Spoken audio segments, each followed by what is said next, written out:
Dear colleagues, welcome to CollaborateCom 2020. I'm Xinhong Wang, a general chair of this conference.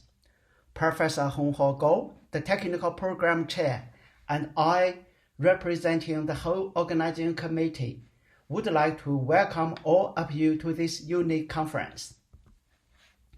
It's the first time ever that CollaborateCom is held online.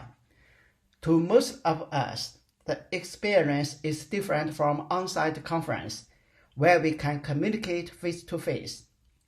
However, with the advances of online conferencing technologies, online conference would provide us a unique platform to communicate during and after the conference, which will be a special experience for all of us. It could be a gift for the life. In addition to this year's outbreak of the COVID-19 pandemic, however, it didn't stop the conference to grow. This year, we have received 211 submissions, which is an unprecedented record over the last few years. From these submissions, 64 papers were accepted as full papers, while 13 other papers were accepted as short papers. The acceptance rate for full papers stands at 30.3%, which is very low. The overall acceptance rate, including short papers, stands at 33.6%, which is still low. We keep this low acceptance rate to maintain a high-quality conference. You should be proud of yourself that your paper was accepted and will be presented at such high-quality conference. We are also proud of organizing this conference for you.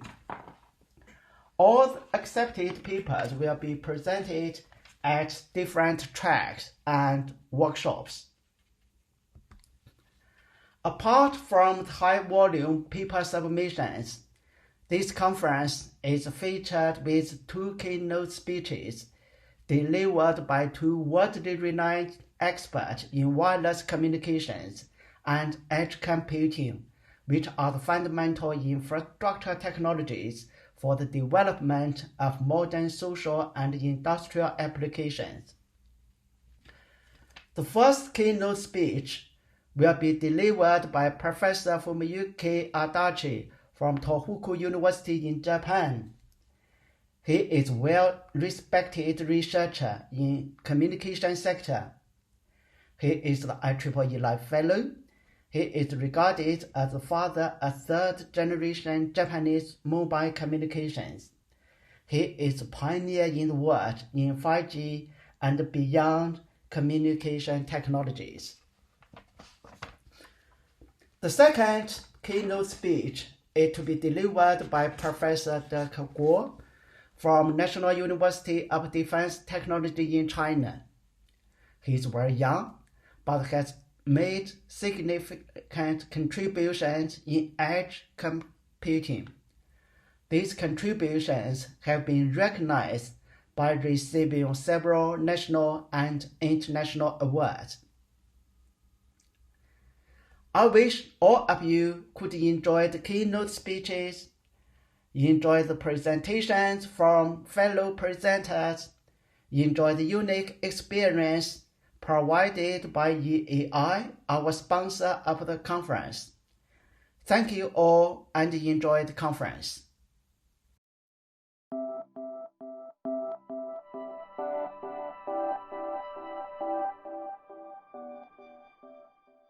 Dear ladies and gentlemen, let me welcome you to EAI CollaborateCom 2020 conference held in this virtual interactive setting.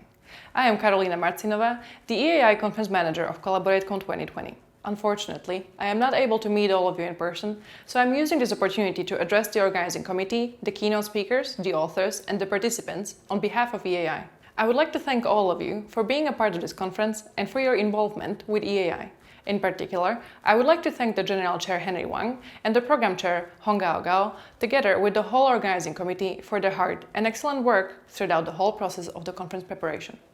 Today, during this streaming, you can actively participate in two ways. Firstly, you can join the Q&A on Slack through a link that you can see below this video. Secondly, you can vote on individual presentations and leave your fellow presenters' feedback on their work through EAI Compass. We will shortly show you how to access this platform and how to leave and receive feedback for presentations in this conference. I would also like to use this message to invite you to join us again at EAI CollaborateCom 2021. Should you be interested in becoming a part of next year's organizing committee or the technical program committee, please do not hesitate to contact me at my email address below. Similarly, if you are interested in discussing other possible cooperation, a conference, a workshop, or a new event altogether, please contact me at my email address as well. Now my colleague Michal will present you with what EAI does, who we are, and how you can get involved in our various activities. Thank you for your attention and enjoy EAI CollaborateCom 2020.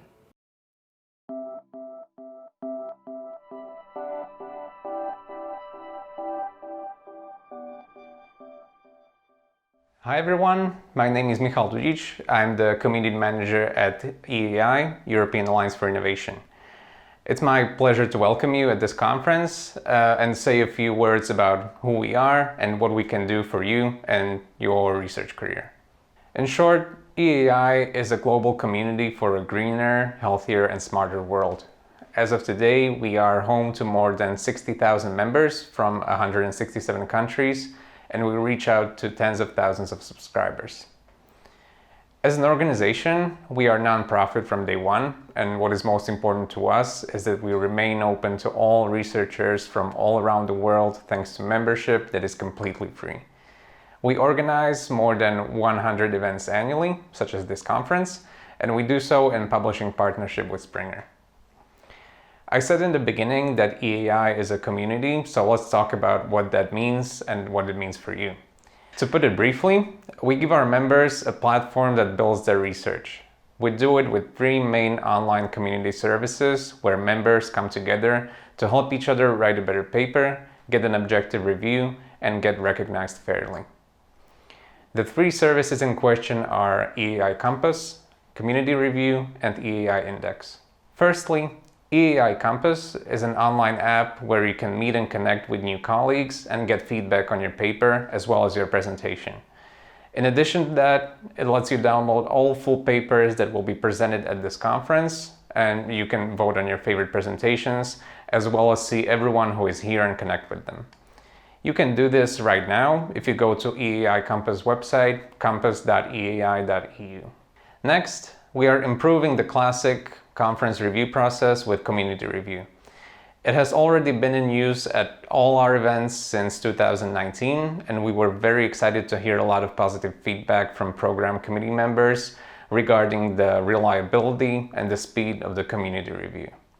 Let's talk briefly about what community review does. Essentially, it is a website that shows abstracts of papers that are right in the middle of the review process, as long as the authors allow it, of course. And all EAI members may then bid to review specific papers. When they submit their bid, they put in their bio and their qualifications, which are sent to the program committee, who can then decide whether or not this bidder is qualified to review the paper they bid on. This relatively easy access to review opportunities means that bidders really need to put their best foot forward if they wish to be selected, which improves the quality of the entire review process. At the end of the day, this benefits you, the author. And last but not least, let me tell you a thing or two about EAI Index. EAI Index is our credit-based evaluation system that we rolled out this year to all of our conferences and journals that allow you to climb the global ranks of EAI community and get recognized for your work. It calculates a number value for most actions you make, such as getting your paper accepted or submitting a review, and these numbers accumulate for 12 months. At the end of this 12-month period, we put together a ladder of all EAI members, and the ones at the top receive a nomination to one of the membership ranks: senior member, distinguished member, or fellow. For each action that is eligible for EAI Index credits, we'll look at the quality of your action as it was evaluated by another member of the community, such as, for example, the review score of your submission. To make sure that the system is fair to newcomers, every 12 months the credit count gets erased, the ones at the top receive their nominations, and every member starts at 0 for the following 12 months. And finally, Smart Submit is a collaboration feature that is coming later this year. It will allow you to submit your research ideas and your work-in-progress abstracts to get the kind of help and feedback you're looking for. Maybe you are looking for co-authors, maybe you would like to find a mentor or a mentee, or maybe you want to find out how the community feels about your idea. This is what Smart Submit is designed for. Ultimately, it's about helping you write a better paper and increasing your chances of getting accepted. Again, we will be launching this feature later this year, so stay tuned. And so I'm going to leave you with many different ways to get engaged at different levels. There are lots of opportunities in many of our events and publications, which means many ways to connect with people and collaborate. You may learn more about everything I just talked about at our website, eai.eu. These services exist to help you and to make your lives easier, so we encourage you to send us your comments, ideas, and feedback to community@eai.eu. And if you're interested in volunteering and contributing, you can let us know at the same email address. Don't forget that you can use EAI Compass to vote on presentations in real time to determine which ones are the best, as well as to download all full papers that will be presented today. Just make sure that you log in using the same email address as the one you used to register to this conference. Thank you very much for your attention. Please enjoy the conference, and I hope we will see everyone online soon.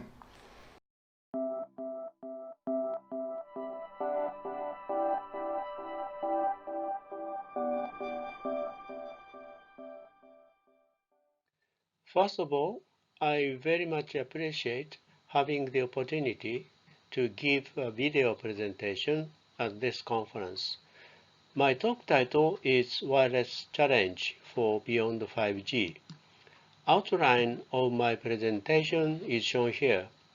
Last year and this year, 5G services started in many countries. I will introduce 40 years history of mobile communication systems evolution. Then I will present wireless challenge for 5G advanced systems to support the growing 5G services. We need to continuously improve the radio access network. Most promising approach is ultra-densification of radio access network. I will present the possible architecture and the state-of-the-art technology to deal with the interference problem caused by ultra-dense radio access network. Now, many research engineers are intensifying their works on 6G. I will present wireless challenge for 6G, including our thoughts about 6G services and architecture. Finally, I'll conclude my talk.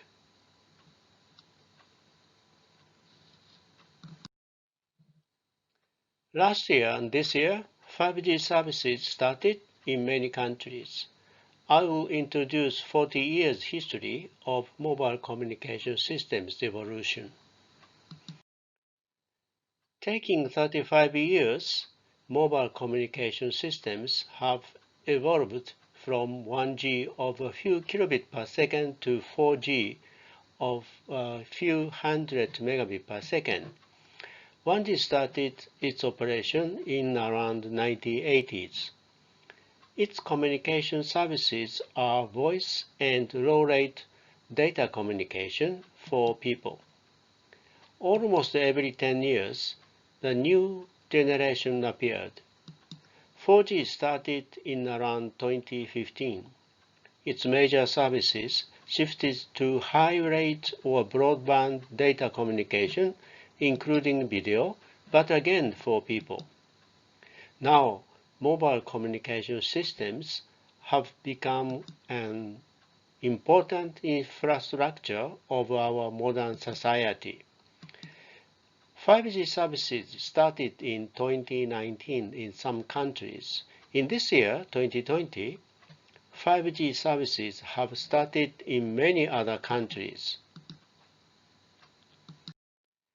Every 10 years, new wireless technologies were developed and evolved the mobile wireless systems from 1G to 5G.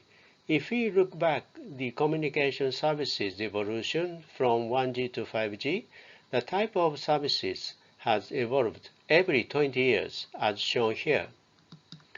1G opened up an era of voice communication services for people, and 3G opened up an era of broadband data and voice communication services, again for people.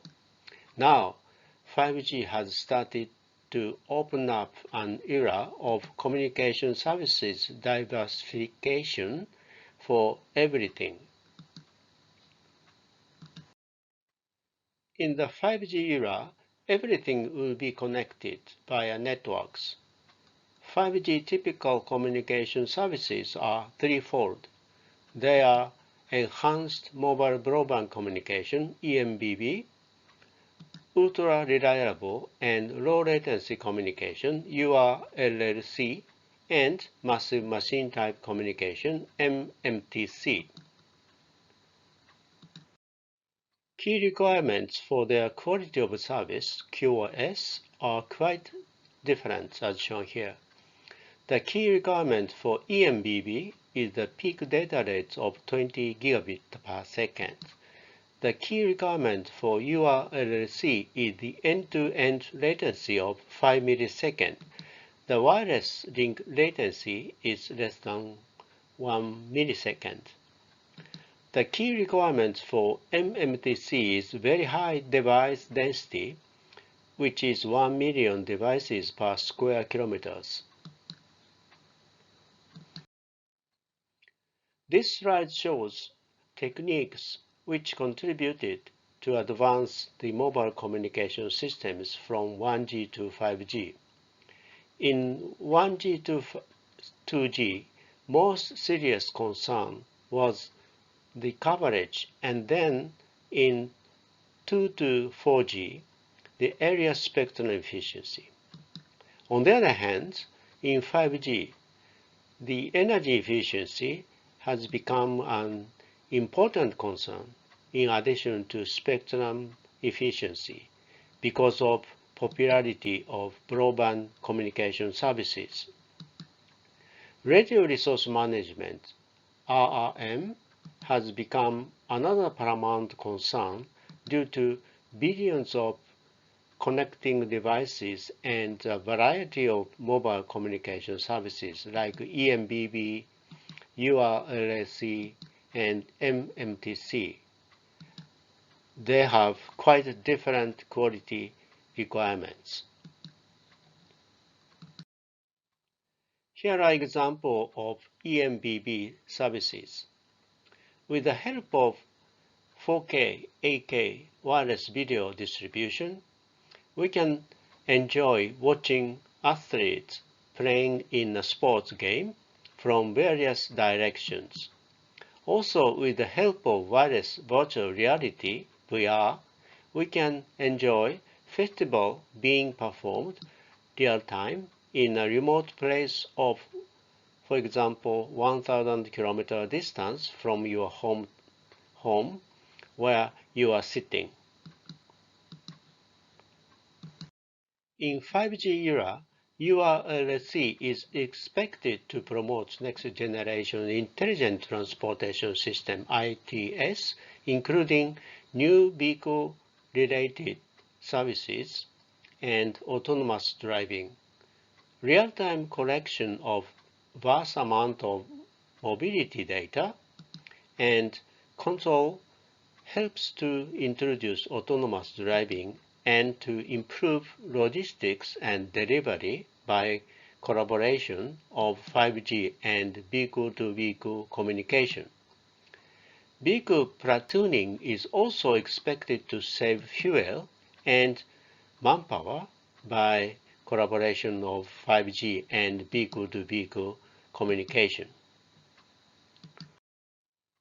MMTC is also expected to improve agriculture, forestry, and fisheries businesses. Massive number, few tens of thousands to few hundreds of thousands of sensors are deployed in the field to collect information wirelessly.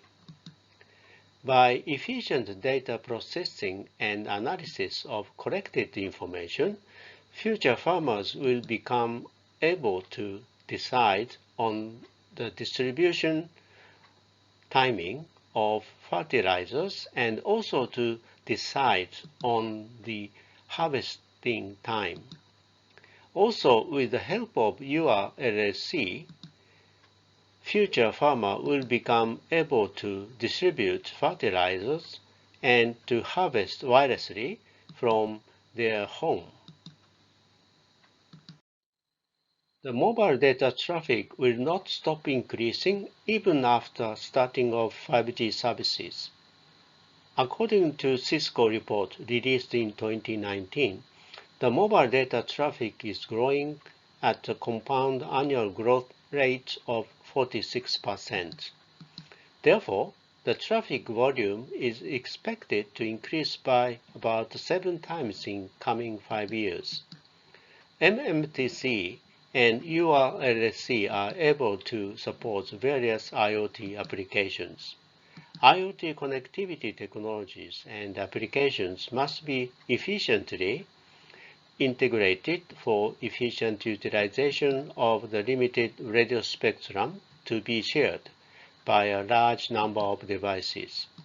Although millimeter wave band is allocated to 5G, available radio bandwidth is still not enough.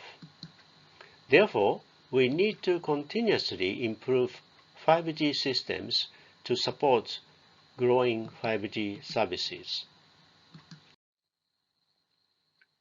In order to efficiently support growing 5G services having quite different requirements, the radio access network needs to be restructured by introducing densification, edge computing, and slicing. Ultra-densification is to improve the radio spectrum efficiency and energy efficiency simultaneously.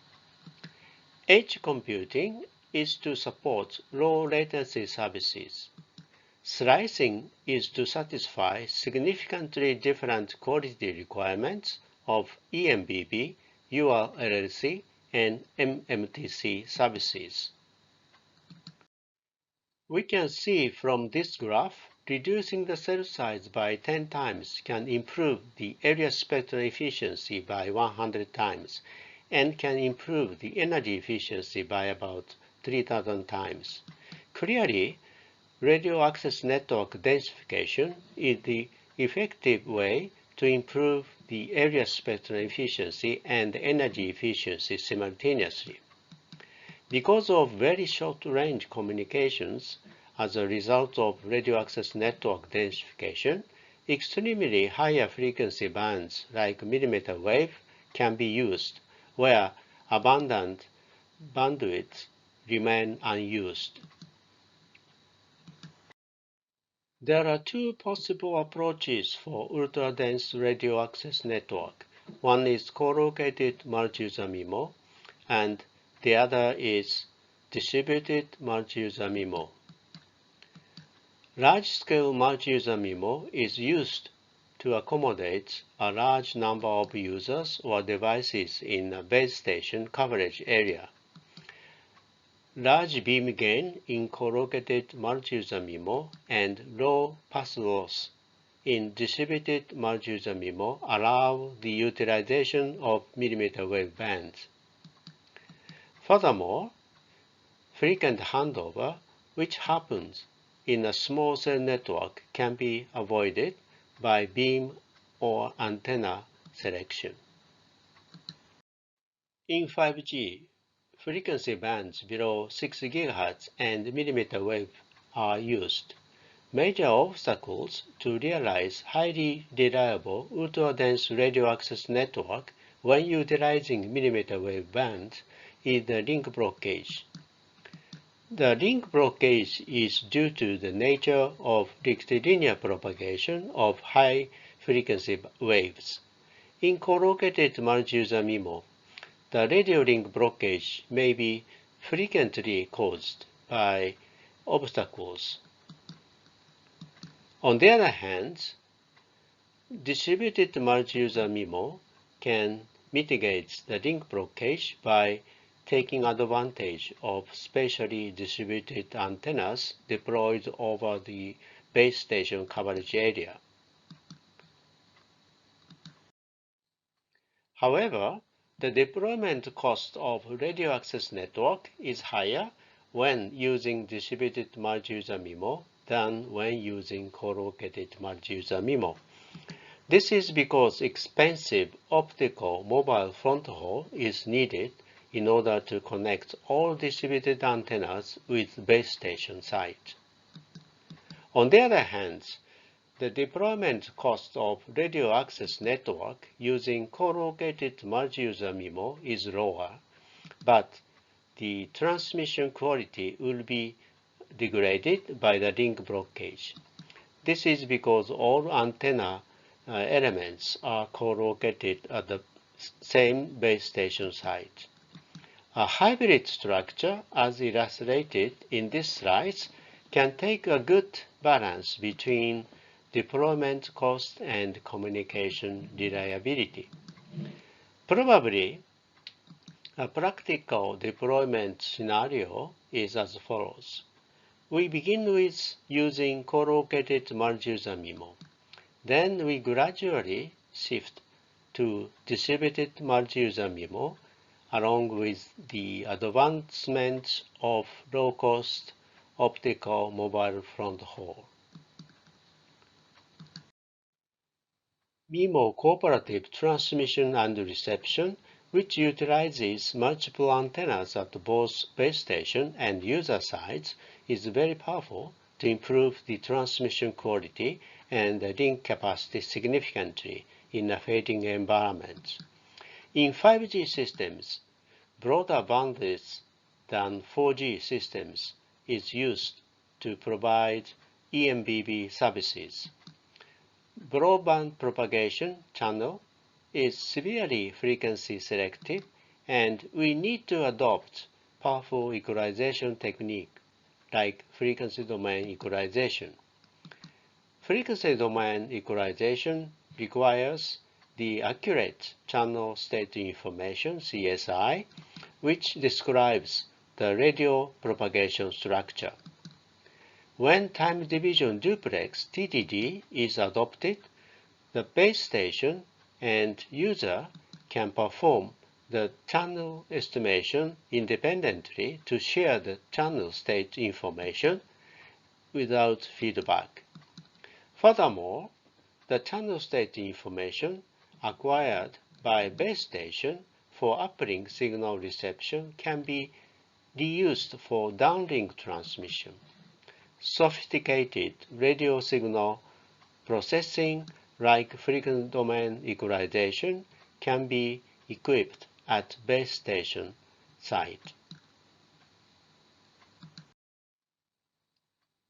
The transmit and receiver structure for OFDM downlink with MIMO cooperative transmission and reception is shown here.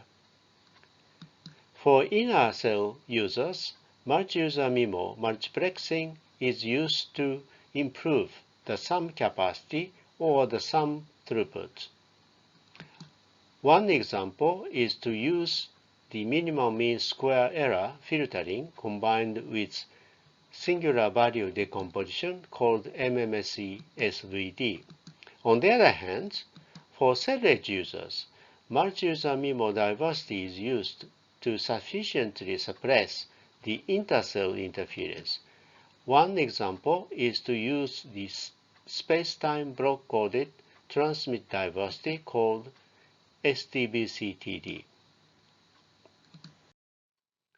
Extremely large-scale multi-user MIMO is necessary to accommodate a large number of users or devices while keeping the deployment density of base station similar to 4G systems. However, extremely large-scale multi-user MIMO requires prohibitively high computational complexity and may not be practical. There are two possible approaches. One is cell partitioning, and the other is user clustering. Cell partitioning approach is a traditional approach to improve the area spectrum efficiency.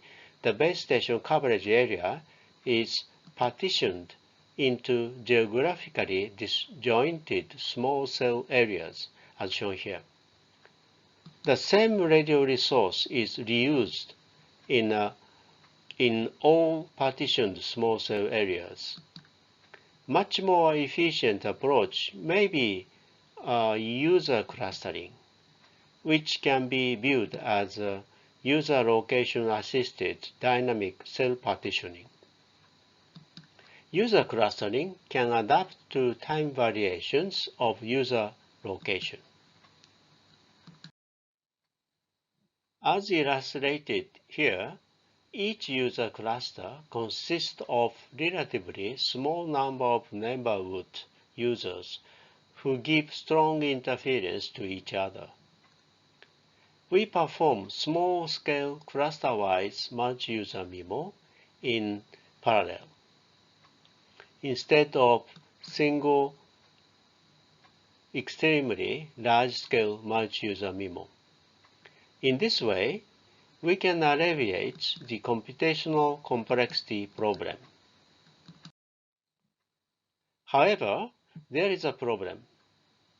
If we give the transmission opportunity to all user clusters simultaneously using the same radio resource, severe intercluster interference is produced. This limits capacity enhancement. Therefore, some intercluster interference coordination is needed. Decentralized radio resource management is desirable in order to realize an ultra-dense radio access network having highly scalable and flexible deployment capability. If we adopt decentralized radio resource management, however, the intercell interference is produced in addition to the intercluster interference.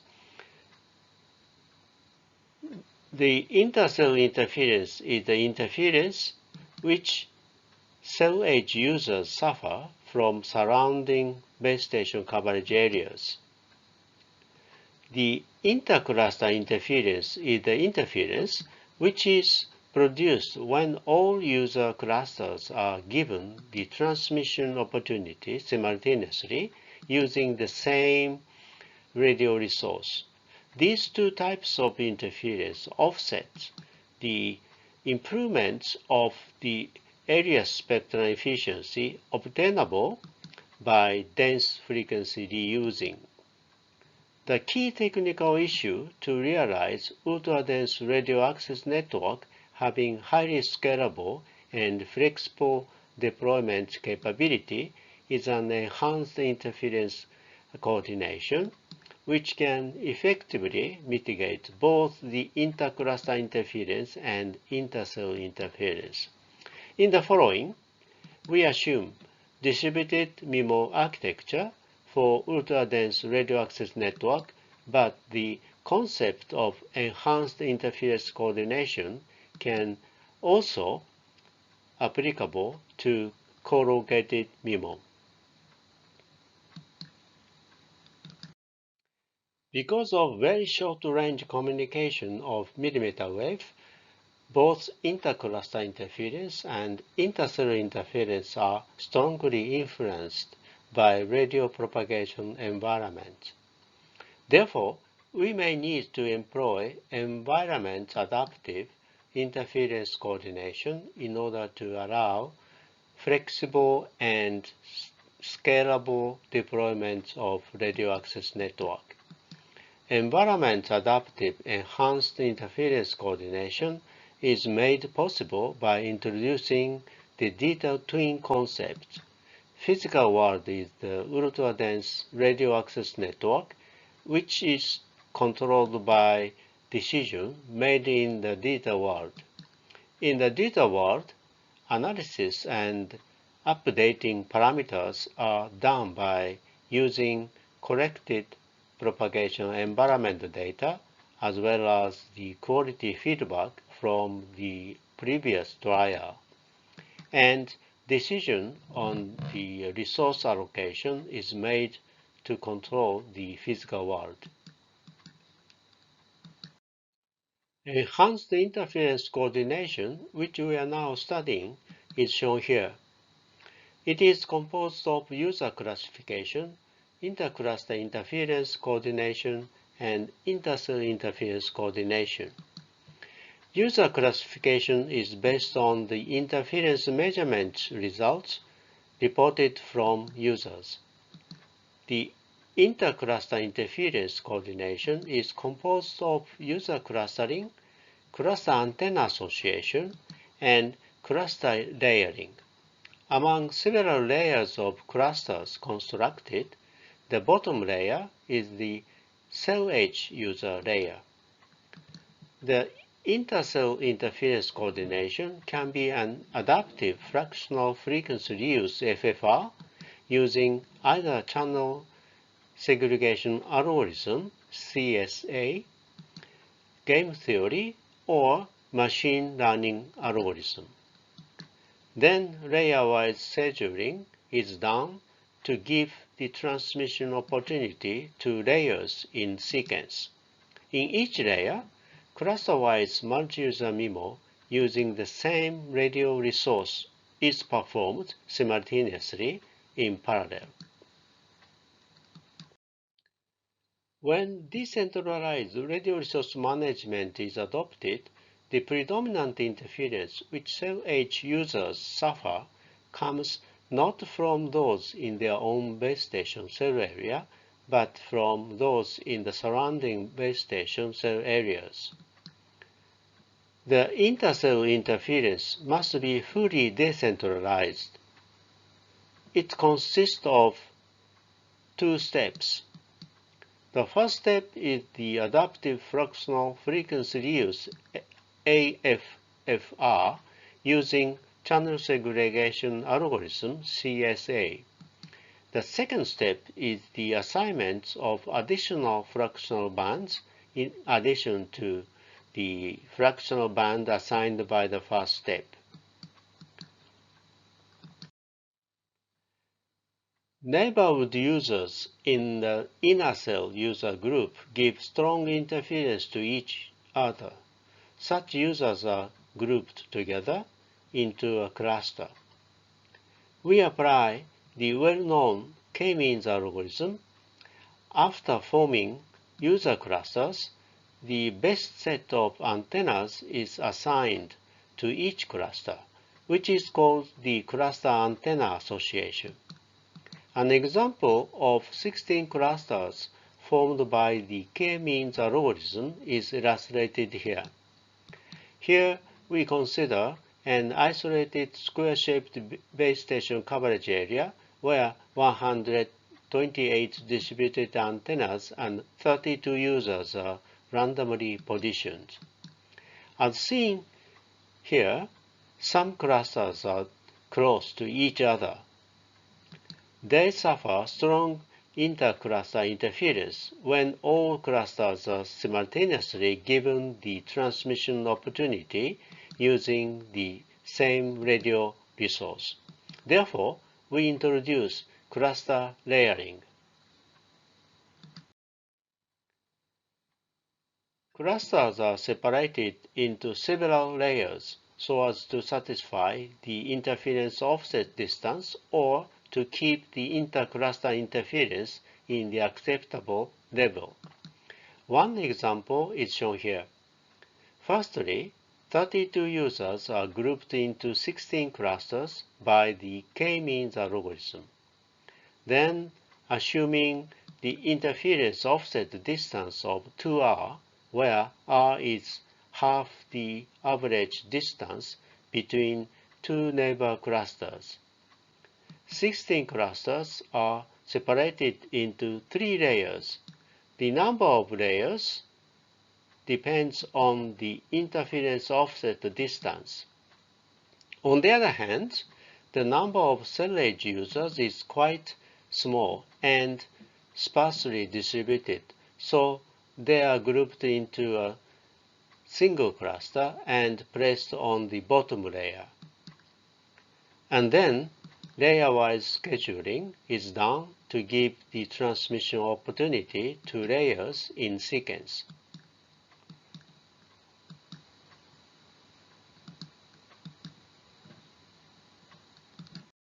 Here, we'll show by computer simulation the effectiveness of enhanced interference coordination on the downlink capacity. Computer simulation setting is summarized in this table.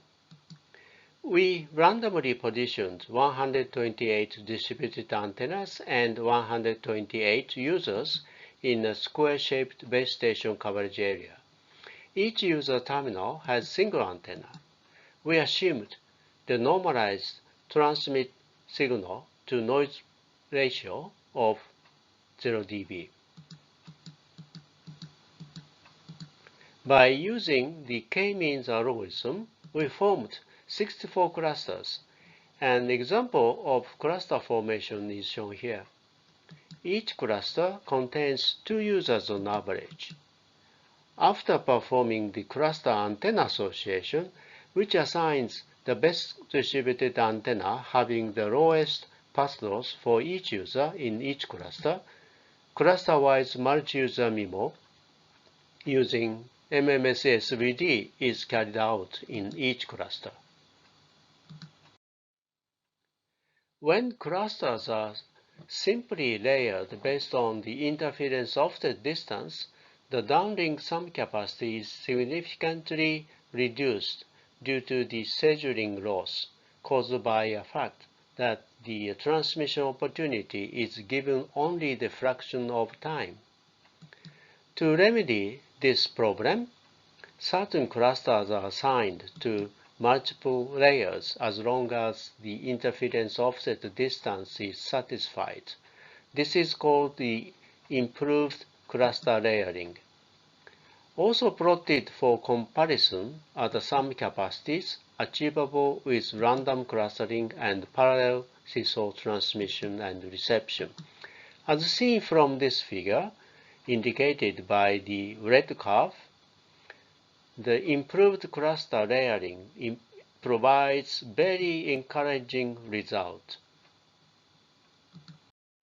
So far, I talked about the ultra-dense radio access network architecture and the enhanced interference coordination. There are other important technical issues. One is the heterogeneous ultra-dense radio access network, and the other is optical mobile front haul. A wide range of user mobility is still problematic, and also traffic density is not necessarily high everywhere.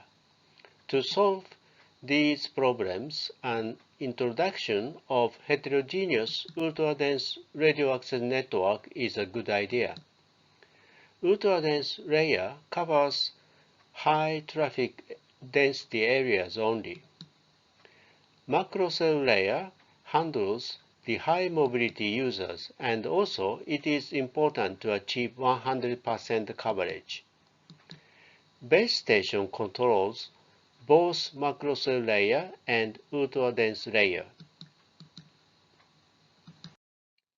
Optical mobile front haul plays an important role to realize ultra-dense radio access network. There are 2 options. One is analog radio over fiber, and the other is digital radio over fiber. Analog radio over fiber transmits real-valued analog radio frequency waveform.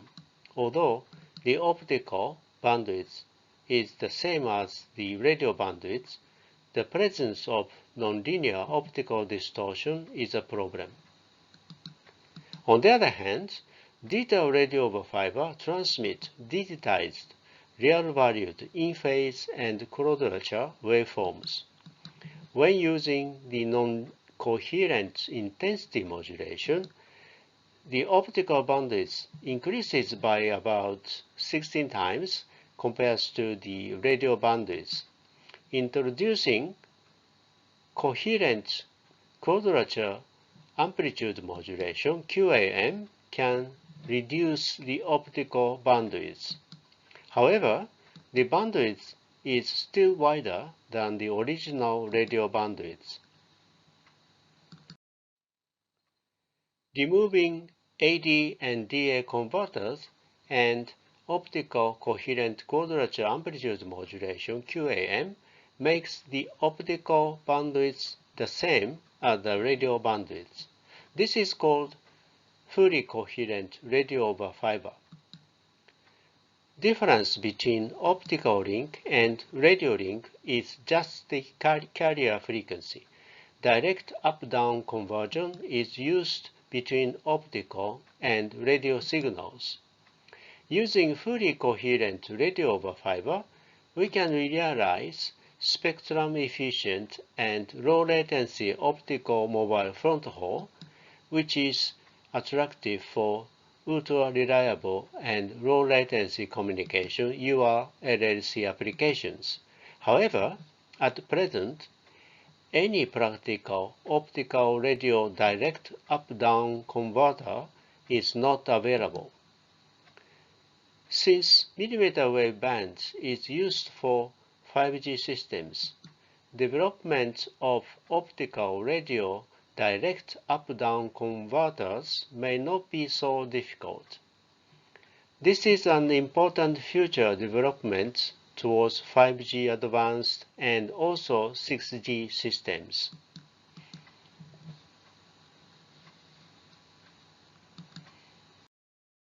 So far, I talked about challenge for 5G advanced systems, focusing on ultra-dense radio access network with decentralized radio resource management. The decentralized radio resource management allows flexible and scalable deployment of ultra-dense radio access network. Interference coordination is a quite important technical issue. I introduced the enhanced interference coordination, which has two features. One is the intercluster interference coordination, which is composed of user clustering, cluster antenna association, and cluster layering. The other is fully decentralized adaptive intercell interference coordination, which is implemented by adaptive fractional frequency reuse using channel segregation algorithm. There are other important technical issues, which are heterogeneous ultra-dense radio access network and spectrum efficient and low latency optical mobile front haul. Fully coherent radio over fiber is a very promising technique to realize the spectrum efficient and low latency optical mobile front haul. Also interesting research topics for 5G advanced systems are propagation environment control using intelligent reflecting surface, full duplex, and machine learning powered radio access network. Now I'll give our thought on 6G services and architecture. Taking 40 years, as everyone knows, mobile wireless communication systems have evolved from 1G of a few kilobits per second to 5G of peak rate of 20 gigabits per second. Communications services were mainly for people until 4G.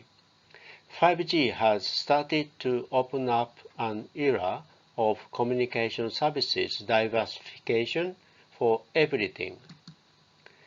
5G are designed to provide three distinct services: enhanced mobile broadband (EMBB) of peak data rates of 20 gigabits per second, ultra-reliable and low-latency communications URLLC of end-to-end latency of less than 5 milliseconds and massive machine type communication MMTC of 1 million devices per square kilometers. This era of communication services diversification for everything will mature in 6G. Now, 6G research activities have been intensified worldwide. Of course, 5G will continue to evolve towards 6G.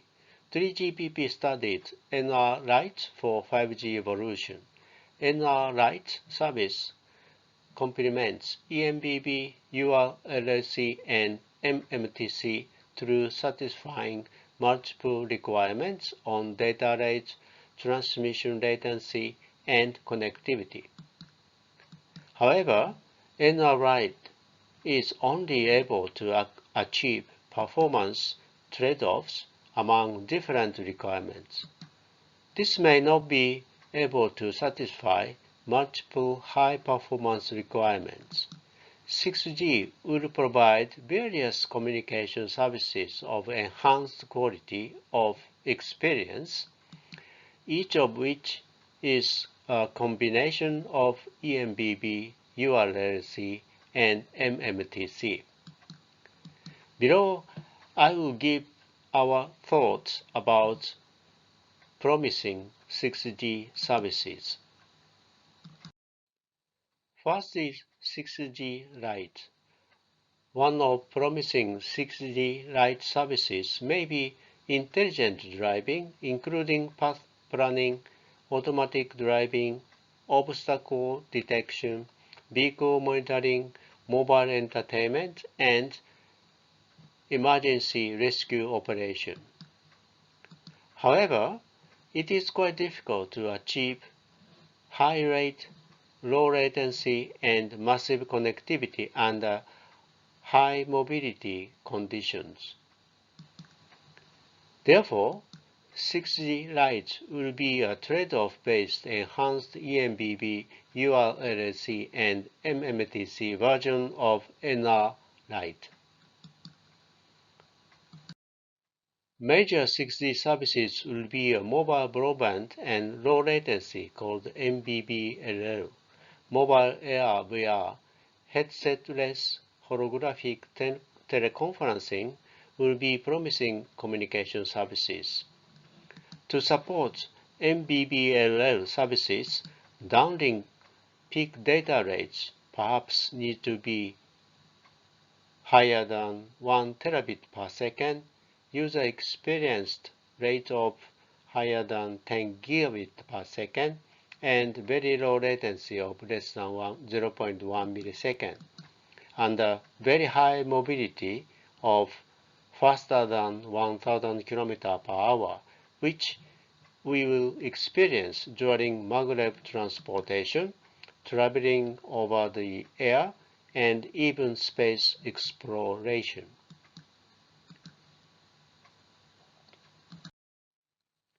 Next will be a massive broadband machine type called MBB-MT. Most promising service will be a tactile Internet of Things, which demands higher data rates to support touch-related experiences. This tactile IoT requires massive connectivity for densely deployed sensors and devices of, for example, 100 per cubic meters to capture tactile sensations.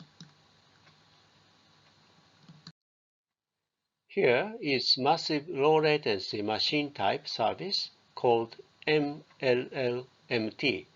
This MLLMT is useful for large-scale industrial IoT with applications including smart manufacturing and automatic transportation.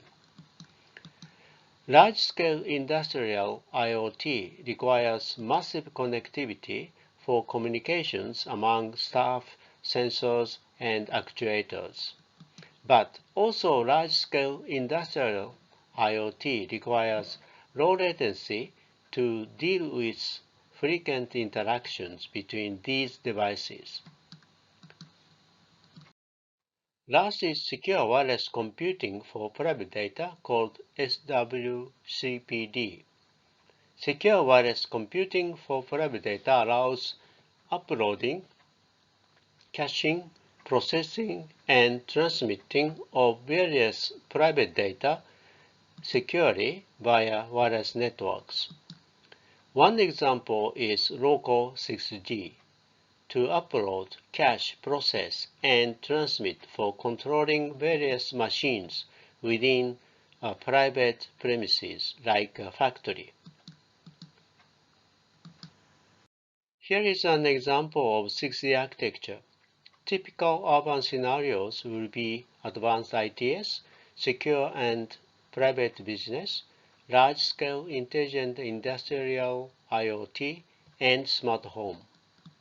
In order to provide comfortable, secure, and intelligent services, we may need to integrate various enabling technologies. First is network coverage integration. Urban areas will be connected to 6G core network using ultra-dense radio access network. Sky, sea, and space areas will be connected to 6G core network using satellite or relay deployed on balloons, UAVs, and ships, etc. Network type integration is necessary in order to connect everything under integrated 6G coverage.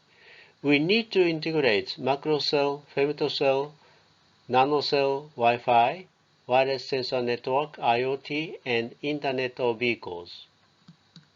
Also, we need to integrate available wireless spectra, including below 6 GHz, millimeter wave, terahertz, and even visible light bands.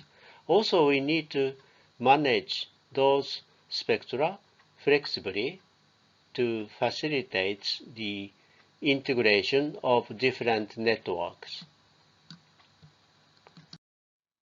Last but not least, physical and digital world integration is quite important in order to globally improve system performance and user experience. This will only be made possible by utilizing AI technology and wireless big data. Maybe this will be possible in 5G to improve system performance before 6G will come. Here is an example of a 6G system to provide ultra-high rate services at some spots using terahertz. Terahertz covers an extremely small area. Terabit spots installed at kiosks or convenience stores provide ultra-high rate services of terabit class. So, important is seamless handover between terabit spots and coverage areas using millimeter wave or below 6 GHz. Control and user data plane splitting can efficiently facilitate this by broadcasting and receiving control data from a virtual macrocell antenna consisting of many small cell antennas using millimeter wave or below 6 GHz. Now we come to the concluding remarks. Era of communication services diversification for everything has just started as 5G services, and it will mature in 6G. Among many challenging technical issues for significant capacity enhancement using millimeter wave or below 6 GHz, I introduced ultra-densification of radio access network and interference coordination. Also, I presented some thought about 6G services and architecture. terahertz is expected strongly in 6G. However, coverage area is extremely small. How to integrate terahertz spots into systems using millimeter wave or below 6 GHz is a quite important issue from system architecture point of view. Important is seamless handover between terahertz spots and coverage areas using millimeter wave or below 6 GHz. This concludes my presentation. Finally, I would like to say that the thought about 6G services and architecture, which I presented here, is the one which I share with my colleague, Professor Guangui, Nanjing University of Post and Telecommunications. Thank you for kind listening.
Hello everyone, my name is Mao Jiancheng.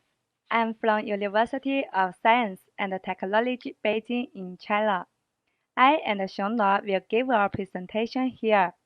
It's our pleasure to introduce our work with the title of Towards an Accurate Search for E-commerce in Steel Industry, a knowledge graph-based approach. In our work, to improve the searching performance and the user experience in the steel e-commerce field, we propose a decision-making method to construct a knowledge graph. Use advanced algorithms to train a steel entity extraction model, and develop an intelligent searching system for e-commerce in steel industry. Then I will introduce our work from the following 5 experts. Among the e-commerce field in the steel industry, the search system is directly facing users to service. It emphasizes efficiency because the accuracy of searching results and the efficiency of search system are largely influencing user experience. And the user's satisfaction with the system reflects the pursuit of the steel e-commerce field. However, traditional steel search engines retrieve information on the Internet through keywords, and return relevant web pages continuously to users. This method cannot accurately satisfy users' device demands, and it will greatly affect the user's experience. For example, because steel commodity information is filled non-standardly when uploading the commodity information to the trading platform by traders. Existing search engines do not retrieve and analyze complex information with multiple attributes well, and the ability of analyzing steel daily inquiries is unsatisfactory. Then they do not support the retrieval of the commodity's nickname.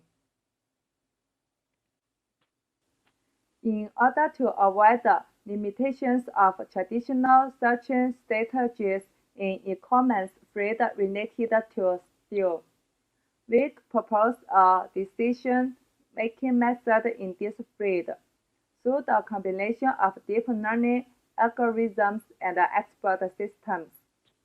Firstly, we construct a knowledge graph on the basis of steel commodity data and expert database.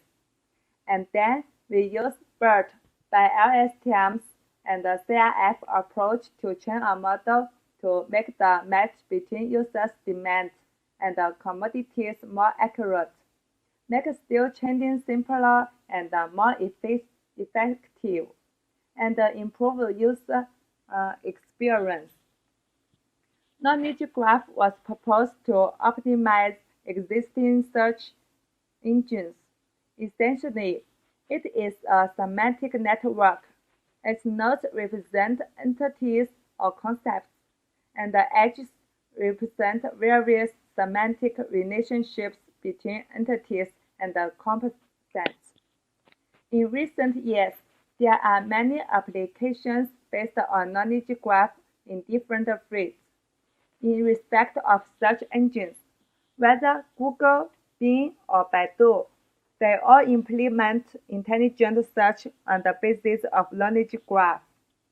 For instance, if users want to retrieve information of Yao Ming in Bing, it will return a knowledge card of Yao Ming instead of some web pages continue the string Yao Ming. The knowledge card shows Yao's date of birth, height, the name of its spouse, and children. This return method can improve retrieval efficiencies greatly. In our work, there are 2 datasets I used, the steel commodity date and the daily inquiry date in steel industry. There are 20,366 steel commodity date, including more than 30 entity categories. Those data are available through public ways on the Internet. The sample of the steel commodity data is shown in Table 1. From the attribute value of 0, spangle, Z80, Crimea free, we can see that the Z80 is coating weight rather than coating type, so it needs to be cleaned and pre-processed with mathematical models and the expert database. It is easy to obtain the steel commodity data. However, it is relatively difficult to connect unstructured steel inquiry data. Since the inquiry data exists in the communication tools between customers and suppliers, such as email, social software, through our cooperation partner, we got 2,600 daily inquiry data, which are from customers' historical purchase information. Therefore, all data we used in this paper are real and reasonable. After cleaning no available and duplicated data, there remain 1,217 useful inquiry data. The sample of the unstructured steel inquiry data is shown in Table 2. After translating Table 2 from Chinese into English, the updated version is shown in Table 3. In this table, the experiences of customers' demand are informal. For example, in first query state, TC54D and Z means that the grade of steel plate is TC54D, and the coating type is zinc. Similarity for the SAGA 270D and 45 in the third date. Its grade is DX52D, and the coating type is zinc and thorium. The whole framework of our work is shown as figure. Firstly, we construct a steel knowledge graph.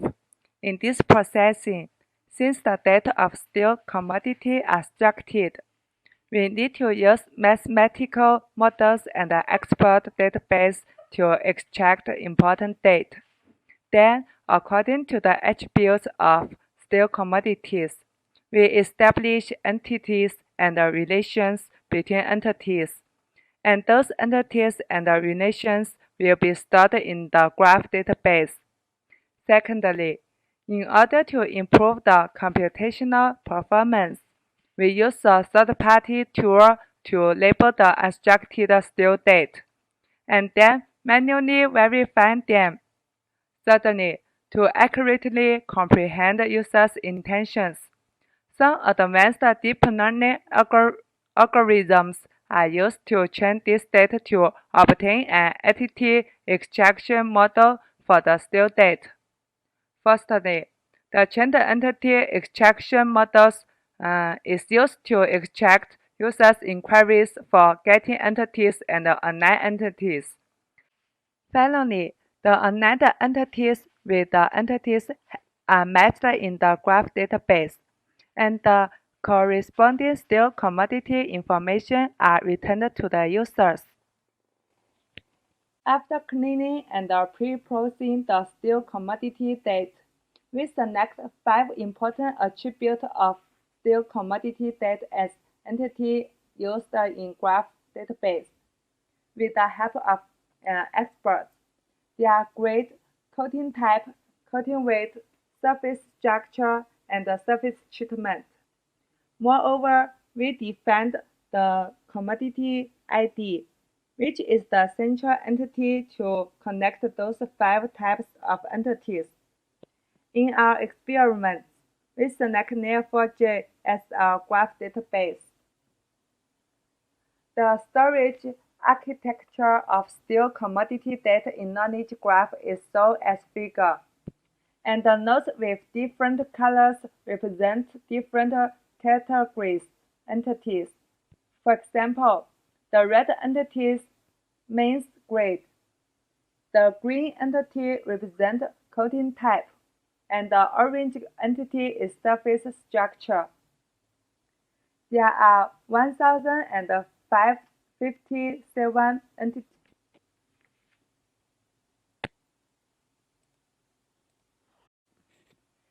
There are 1,057 entities and 1,778 relationships stored in the Neo4j database. And a part of knowledge graph of steel commodity data is shown in figure. From this figure, we can really find some information. For example, for the commodity ID SP0009, whose surface structure is a zero spangle, and both surface coating weight and the internal coating weight are 40. In our work, we use the BERT model to achieve word embedding of steel inquiry data. Here, in consideration of the characteristic of steel commodity data, we convert each word to a 128-dimensional vector. The sample of word embedding in steel industry is shown in Table 4. For the steel users inquiry data, we use JBA tool for Chinese words segmentation and POS tagging firstly, and then manually verify the results. In our experiments, we have defined 8 entity tag categories. Additionally, we use BMEO principle to label the position of each character in the entity. Through this method, we can get 25 different POS tags. The example of above result is shown in this figure. Firstly, the inquiry data has segmented and tagged simply with the JBA tool and manual intervention. Here, each character in the entity whose tag belonging to the above 8 tags will be further tagged with the BMEO principle.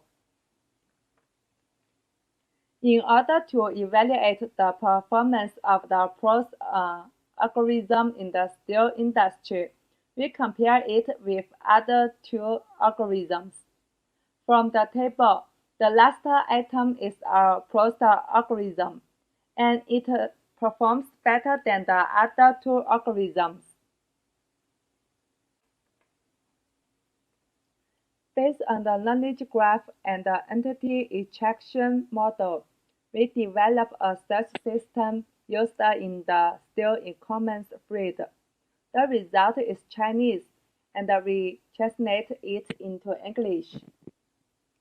When a customer inputs a sentence as figure, there are 7 entities that can be extracted. After aligning entity with mathematical models and the export database, there are only 4 important entities related to the steel industry. By matching the 4 entities with the knowledge graph and comprehensively considering the export system, we can find 43 related steel commodity IDs. Finally, we return the corresponding information of steel commodity data to the customer through these IDs. In this paper, through the incorporation of the decision-making process into the steel e-commerce field, we construct a knowledge graph for the steel industry. Train an entity extraction model which can accurately extract entities about steel from sentence, and develop a search system for the steel e-commerce to serve as the purpose of improving the system performance and optimizing user experience. This is our work, and thank you very much.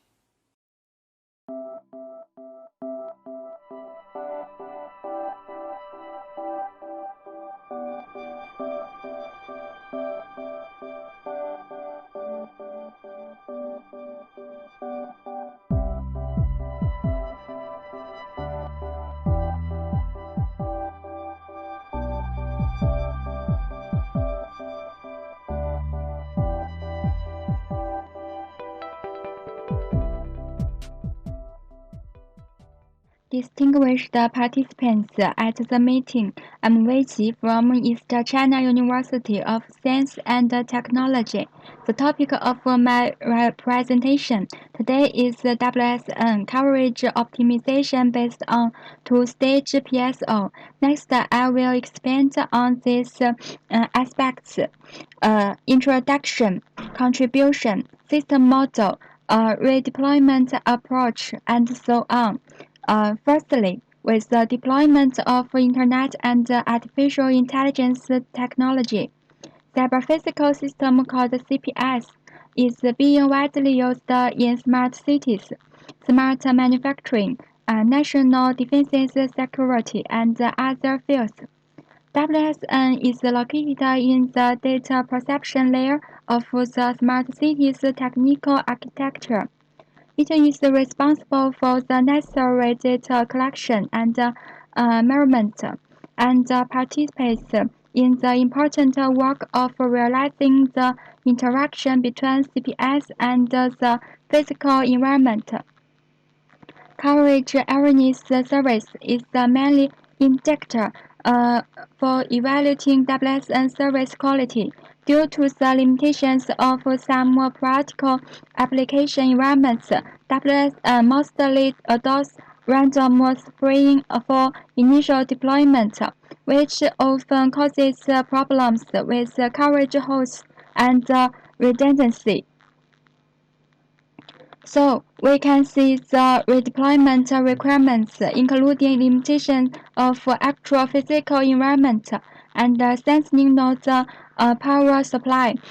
Because they are mainly powered by their batteries, we need to improve perception range for more data collection and analysis. Meanwhile, reduce and balance the energy consumption of redeployment.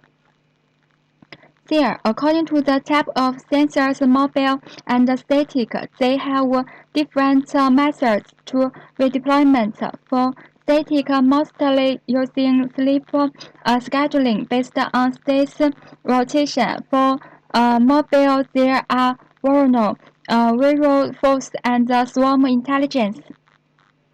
There are the contributions of our research. A novel method is proposed to reduce the redeployment coverage multi-objective problem.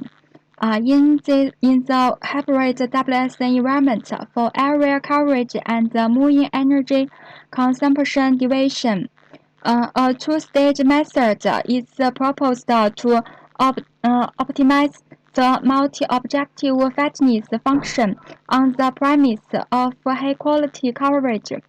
Let as many mobile nodes as possible spread the optimization work equally. Extensive simulation experiments are based on two random distribution to show the effectiveness of the proposed method. For the convenience of research, this paper divides the two-dimensional monitoring area into grids and analyzes the mobile nodes and the static nodes scattered in the binomial discussed model shown in Figure 1. Then, the information collected will be put into data meaning and controller and feedback to performance actuator. Here are the problems that we considered in the following research: average coverage rate and the moving energy compensation deviation, which can be converted into the moving distance deviation of all nodes. There are the relative equations for them. We normalize the targets well and utilize weight alpha to balance their weight. Finally, we obtain the objective optimization model. Then, a two-stage method is proposed to optimize the multi-objective fitness function as shown in Figure 2. The improvements including two parts. Firstly, the nonlinear weight. As shown in the following figure. The orange one is a nonlinear weight. It has a larger parameter while in the early stage, which improves the global search ability. Keeping a smaller wheel in the later stage is beneficial to local search and accurate to the correctness of the algorithm. Secondly, for variable force mechanism, the change of node location is regarded as the result of force objects under the influence of various forces. We calculate the repulsive force of a mobile node by its neighbor nodes and the attractive force of surrounding uncovered grid points. There is our algorithm implementation. Based on the above-mentioned improvement, we design a multi-objective two-stage PSO algorithm, which can be called MTPSO, to reduce WSN deployment coverage problem. MTPSO firstly initializes the position of the particle speed and other necessary parameter settings. See linear one. Then it utilizes a two-stage interactive optimization within the max actual constraint, of which it is the first stage is upstating the speed and the position, providing candidate target deployment in lane 4 to 6. The second stage is adjusting the relative position among nodes according to the variable force mechanism to optimize the candidate target position. See lane 8 to 10. Finally, it updates the global optimal deployment plan of the current particle swarm according to the wheel of fitness. See lane 11. The next part is about the simulation experiment. The data set is from Monte Carlo. Parameters will, as shown in Table 2, comparison methods, including origin PSO, enhanced PSO, and MOFA. The evaluation index, including coverage rate, and the moving distance deviation, fitness, and the RD index. RD is the ratio of coverage rate to the average moving distance. The experimental results are obtained by 50 independent replicates.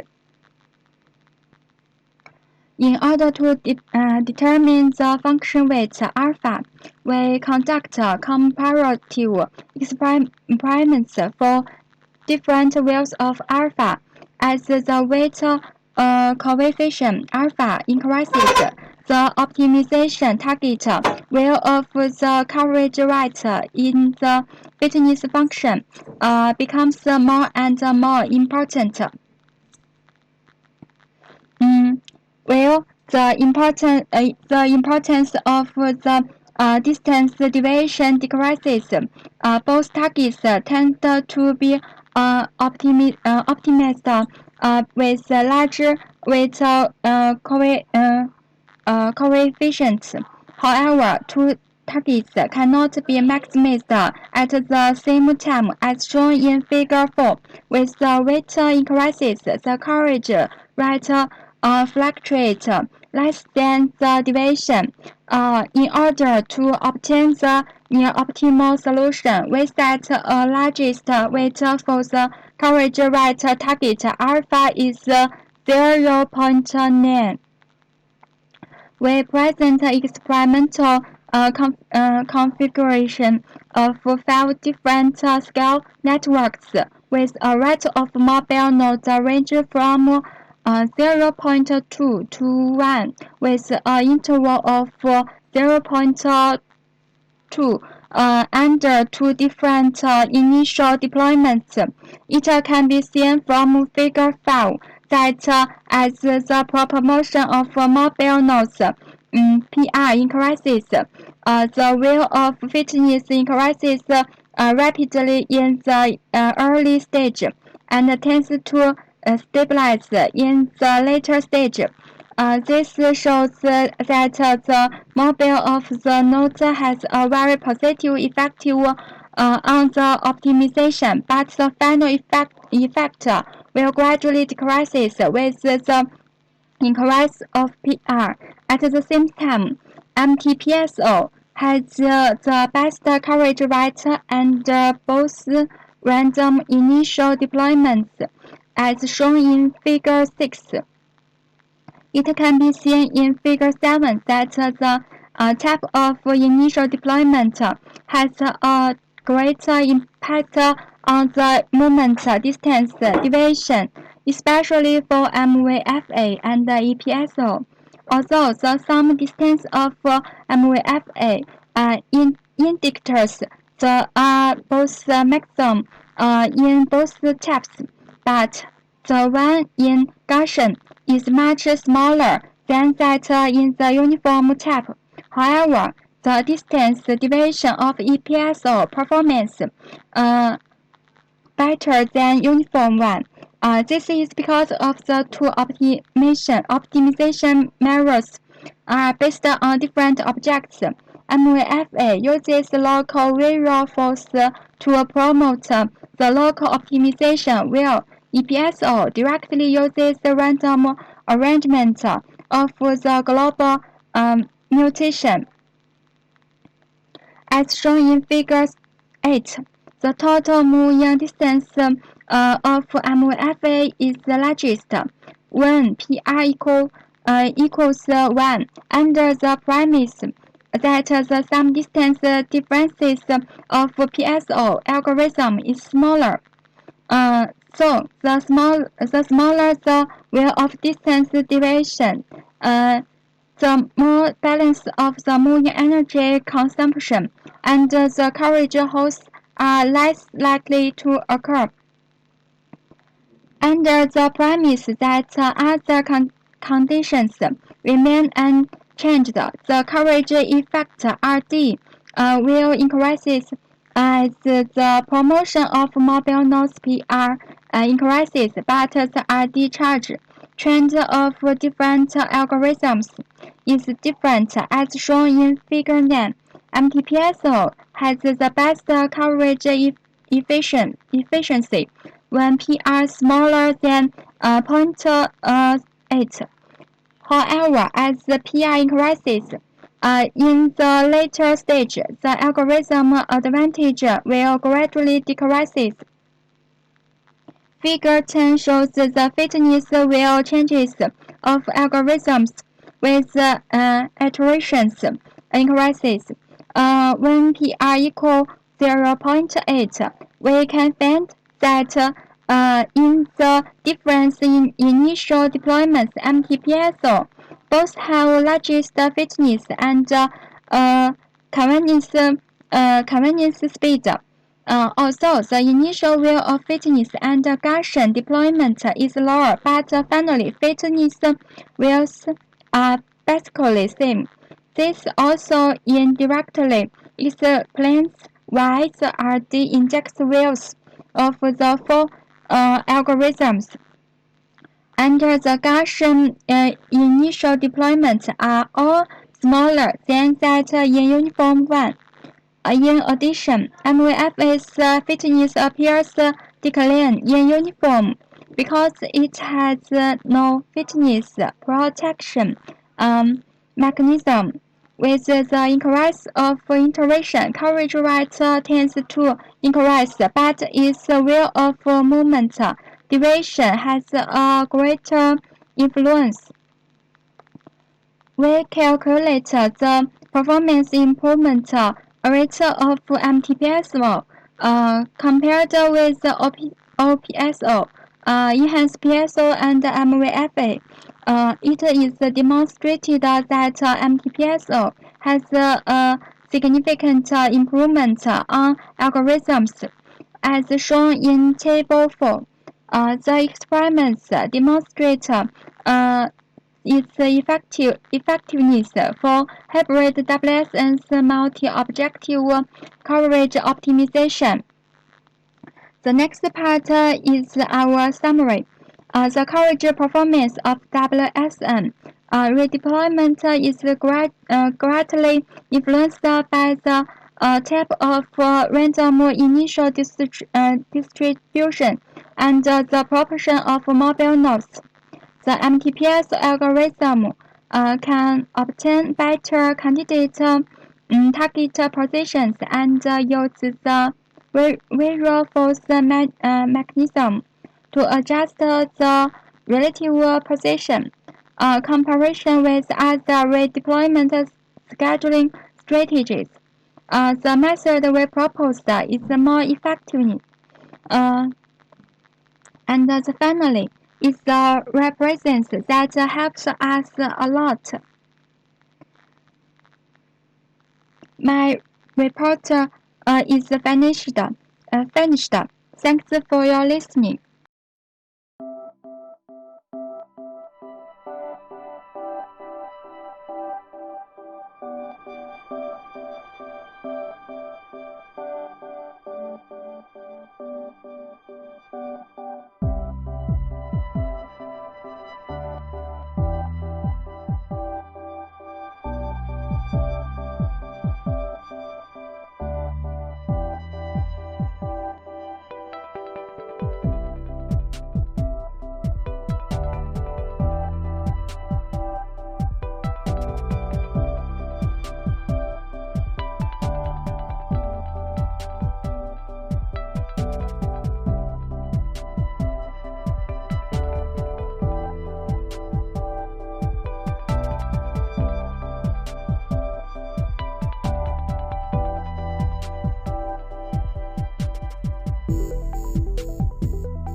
Hello everyone, this is Li Ming. First, thanks for you to listen to my presentation. Today I'm going to give a short introduction to our work, a covert ultrasonic phone-to-phone communication scheme. In our work, we wanted to increase the communication distance and the data rate, and also to implement a secure acoustic communication for smartphones. We believed that this technology can be applied in some scenarios that requires a face-to-face distant communication but not needs a high data rate. For example, we exchange a payment information. A traditional opinion of the advantage of aerial acoustic communication is that it's a potential supplementary bandwidth resources for the electromagnetic wave communication. EM wave for short. Meanwhile, we also think that another advantage of the acoustic wave is that it's not rejected by the EM wave shielding, for example, like the Faraday cage, so that it can be applied in some special cases. First, let me show an overview of my work. As you are looking at this picture, it contains three parts: the transmitter, the L channel, and also the receiver. Inside the transmitter, it does three jobs: encoding, bit interleaving, and modulation, which means our work uses a bit interleaved coding modulation. To fit the complex aerial channel, a signal equalizer is used to enhance the coding gain. And then in the receiver, it does an inverse job as a transmitter, which has the modulator, the interleaver, and the decoder. The following pages will show how these components work. Let me introduce the encoder. We use a 216 convolutional code structure. It's a 0.5 code rate coder, and the algorithms are shown in the equations, where out1, out2 are two outputs. In represents the input of the bit stream, and operational symbol denotes convolution. To see the algorithm more exactly, I made an example. For an input data 10011, and all the initial stage at all nodes is 0. Then let's see how it runs. Finally, for input 10011, we acquire output vectors 00, 00, 10, 10, 11. In the next step, we can use interleaver to reorder the encoding result. The table shows the coding gain for 216 convolutional code and 216 convolutional code plus random interleaver. As you can see, for bit error rate less than 10 to power of -2, the encoder can provide a positive coding gain, and with the random interleaver has a better performance. We use the MATLAB random permutation function as interleaver. And also, we use permutation seed as the ID code for devices, so that devices with wrong ID codes cannot restore the received information because they cannot de-interleave the demodulated bit correctly. Before we move on to the modulation, let us first look at the area acoustic channel. First of all, for the communication distance over half meters, it can be considered as far-field communication, as the wavelength of the ultrasound is around 2 centimeters, where communication distance is at least 20 times further. In this condition, wave propagation will behave more simply, and it reduces the complexity. In indoor environment, we assume the short-distance propagation geometry satisfies spherical wave propagation, whose ideal loss factor is 2 in free space.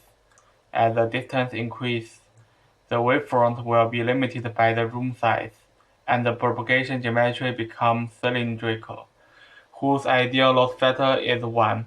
For our testing room size, the distance bound for the different propagation geometry may be around 2 to 3 meters, and we assume the loss factors may be between 1.5 and 1.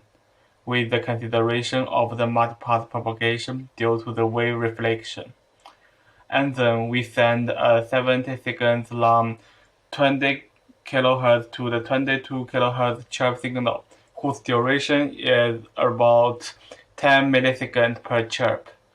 We got an average power spectrum density that calculates according to the recorded sound by phones using the MATLAB. The measured loss factor is around 1, which means the received power decreased 10 dB when the distance increased by 10 times. However, if the microphone on the mobile phone can respond to the sound pressure linearly, still requires further verification. We plan to do the experiments again in future by using professional devices and the measure meters after the termination of the outbreak. From the measured result, it seems that the multipath gives a significant power gain to the transmission, but the multipath still the enemy to the communication. For example, for distance within 3 meters, we found that the group delay and phase delay is linear, and the envelope shape of the received signal doesn't change too much compared with the sended one. As the distance increasing, the group delay and phase delay will become more nonlinear due to a more complex multipath environment. The reflection, diffraction, and scattering account for the signal distortion and directly narrow the coherence bandwidth. Seeing that we need an equalizer to compensate the signal to provide a good channel gain. For the consideration of the waveform, we choose the linear chirp, the up and down chirp, which means frequency increase or decrease linearly with time. They have good orthography within limited bandwidth. In addition, linear chirps are insensitive to Doppler shift when two phones move slightly. For example, people hold their smartphones and walk around. Then we see the frame structure. As you can see in this picture, it contains 4 frames, which includes preamble, guard interval, data payload, and trail bits. Let me introduce them one by one. Preamble's duration is around 100 milliseconds. It's a down chirp, frequency varying from 22 kHz to 20 kHz. It's used for synchronization and signal equalization. We use a match filter to detect the preamble. When the preamble's correlation coefficient is above the threshold, then we think that we got a received signal. The guard interval is used to minimize the effect of the preamble signal delay caused by the multipath propagation.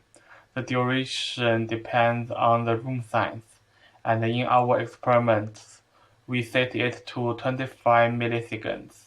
The data payload denotes the modulated signal. The duration per symbol is 10 milliseconds, and the frequency varying from the 20 kHz to the 22 kHz. And a symbol can represent 0 and 1, and 0 for the down chirp, 1 for the up chirp. We use 2 trail bits to show the ending of the data transmission. We use the up and the down chirps. The first is the up and the next is the down. And the duration we set is 50 milliseconds per bit. Okay, after viewing all components in transmitter, then we move on to the receiver. The first thing is the signal equalizer. It does signal equalization based on the preamble. Then we look at the algorithm. As I mentioned in the last section, we use match filter to recognize the preamble. After that, we extract it and compare it with the original preamble. Then we have the received and the original preamble signal, so it's easy to calculate the channel response transfer function according to the least squared error principle. And we use the fast Fourier transform and the inverse fast Fourier transform to invert the transfer function, that we make it as a finite impulse response filter that applies to recover the data signal. Overall, the equalizer uses a simple algorithm and able to increase the channel gain in the condition for short distance communication. After signal equalization, we get a data symbol sequence. The following steps in the receiver to deal with the data symbol are demodulation, deinterleaving, and decoding. In the demodulation component, we first use normalized matched filter to calculate the correlation function of the symbol. Then we need to find the maximal correlation coefficient of the symbol corresponding to the 0 and 1. We denote the factors to be M0 and M1 respectively, which means the maximal correlation to symbol 0 and the symbol 1. If we don't use decoder, we can use hard decision to do the symbol judgment. For example, if M0 larger than M1, the symbol is decided to be 0. But for a better decoding performance, we use soft decision to transfer the correlation coefficients to be a symbol confidence. The value is between 0 and 1. And for example, the value is closer to 0 means it's more likely to be 0, and vice versa. We use the MATLAB function to deinterleave the symbol confidence, and we reorder this to a 2D vector array, just like the encoder's output. And we do this by using the corresponding random seed. The final part of the receiver is the decoder. The topology of the algorithm is like an interleaved binary tree, which has the same number of input stage and output stage. Define the distance between two adjacent nodes as path distance, and the value use the Euclidean distance of the symbol. The maximal likelihood combination can be obtained by finding the minimal path distance from the initial stage to the final stage, through using the symbol confidence calculated in the demodulator. We can calculate the Euclidean distance for all paths, and use a recursive algorithm to get the combination of the maximal likelihood. And finally, decoder can decode this combination to a bit data stream. Then let me talk about the experiments. We did the experiments on two smartphones. We used a bandwidth 2 kHz from 20 kHz to 22 kHz. We compared two results. One used the chair-based BPSK, another used the bit interleaved coding BPSK. The picture shows the layout of the testing room. This is the main experimental results. Case 1 describes the scenario that two people holding mobile phones walk inside the room and make sure the distance is within the given range. During this process, the two people are keeping a relative motion, and two phones may not always keep a line of sight condition. We see that although the acoustic channel varies very fast, it still have a good performance for the short communication range, which within 1 meter. But current modulation may not be suitable for a fast time variant channel for distance over 3 meters. The second case tests the average bit error rate for different distance. We use a 10 million bit test signal that the duration is about 3 hours.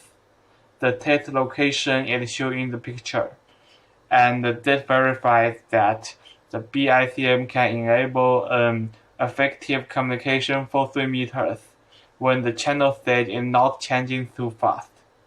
Finally, let me end my presentation by making a brief conclusion. Firstly, we found that BPSK is suitable for short distance, but not a good one for long-distance phone-to-phone communication, especially for the fast time variant channel. Otherwise, if we keep using BPSK and in order to achieve a better performance, we need to pay a quite expensive price to send a long preamble and use more complex signal equalizer and equalize the signal more frequently to enhance the channel gain. It's not a good trade-off as it reduces the bit rate too much. In future work, we attempt to find another way to modulate signal according to the spatial characteristics of the indoor acoustic channel, and we plan to use professional acoustic meter to measure and test the channel parameters. And also in future experiments, we will test more types of smartphones. Thank you. That's all for my presentation.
Hello everyone, my name is Fang Lu. I'm from Shanghai University. It is my great honor to be here to present my recent work, an efficient and useful online incentive mechanism for social crowdsensing network. First, I will introduce the background of this paper. In recent years, mobile smart devices like smartphones have been widespread in urban life, and these smart mobile devices are embedded with various sensors such as camera, microphone, and accelerometer. Spatial temporal sensing data can be collected over time in a large urban area by a mass of distributed mobile smart devices, which is referred as mobile crowdsensing. Some practical applications have been implemented based on mobile crowdsensing, such as passenger flow monitoring and the environmental noise mapping. Providing sufficient incentives to participate device users is a crucial issue in mobile crowdsensing in order to compensate their costs incurred by sensing, especially when rational and static users are considered. A number of incentive mechanisms have been proposed in which different phases of a crowdsensing network are taken into consideration, such as the quality or spatial temporal coverage of sensing data and the dynamic arrivals of users and requests.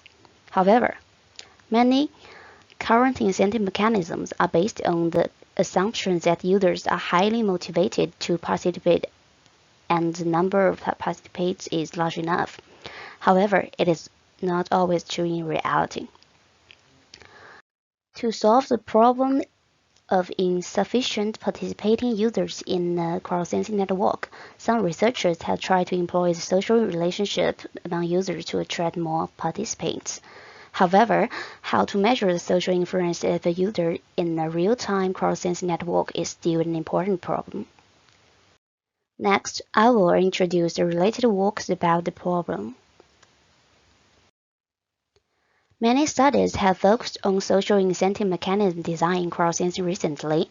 In some papers, the in degree and out degree of a user in a social network are calculated to measure the social influence of the user. However, most of these works ignore the social influence of a user is time-varying. Differently, we consider the social influence of a user is time-varying, which is related with the locations and reliability of his or her social friends. Next, the network model will be introduced. In this work, we first consider a typical crowdsensing network, which comprises of a central platform located at the crowd and plenty of mobile smartphone users distributed in an urban area. For convenience, we divide time into equal interval time slots, for example 20 minutes.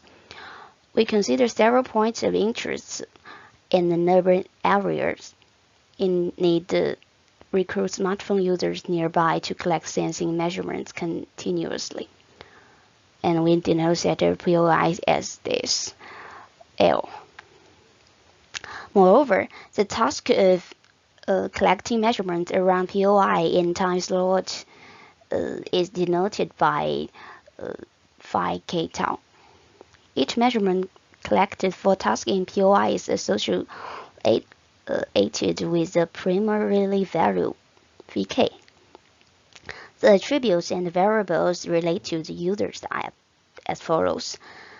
Users can become active or inactive over time. We model the qualities of measurement collected by user via considering his or her reliability, which could be derived from the historical measurements, and the social influence of user will be given later, especially if user becomes available in time slot, he or she will submit a bid which contains active time window of his or her a set of tasks that he or she will perform and the bidding price claimed by him or her. And the Ci tau is the cost of user for doing tasks. We calculate the value of the measurement collected by user UI for task phi k tau as Qi multiplied Vk. So the total value of the measurements collected by select users for task like tau are defined as vk tau, and I tau equals 1 means user UI is selected by the platform, otherwise UI is not selected. And according to the law of diminution marginal utility, this log, the utility of collecting measurements in time slot t tau can be defined as follow.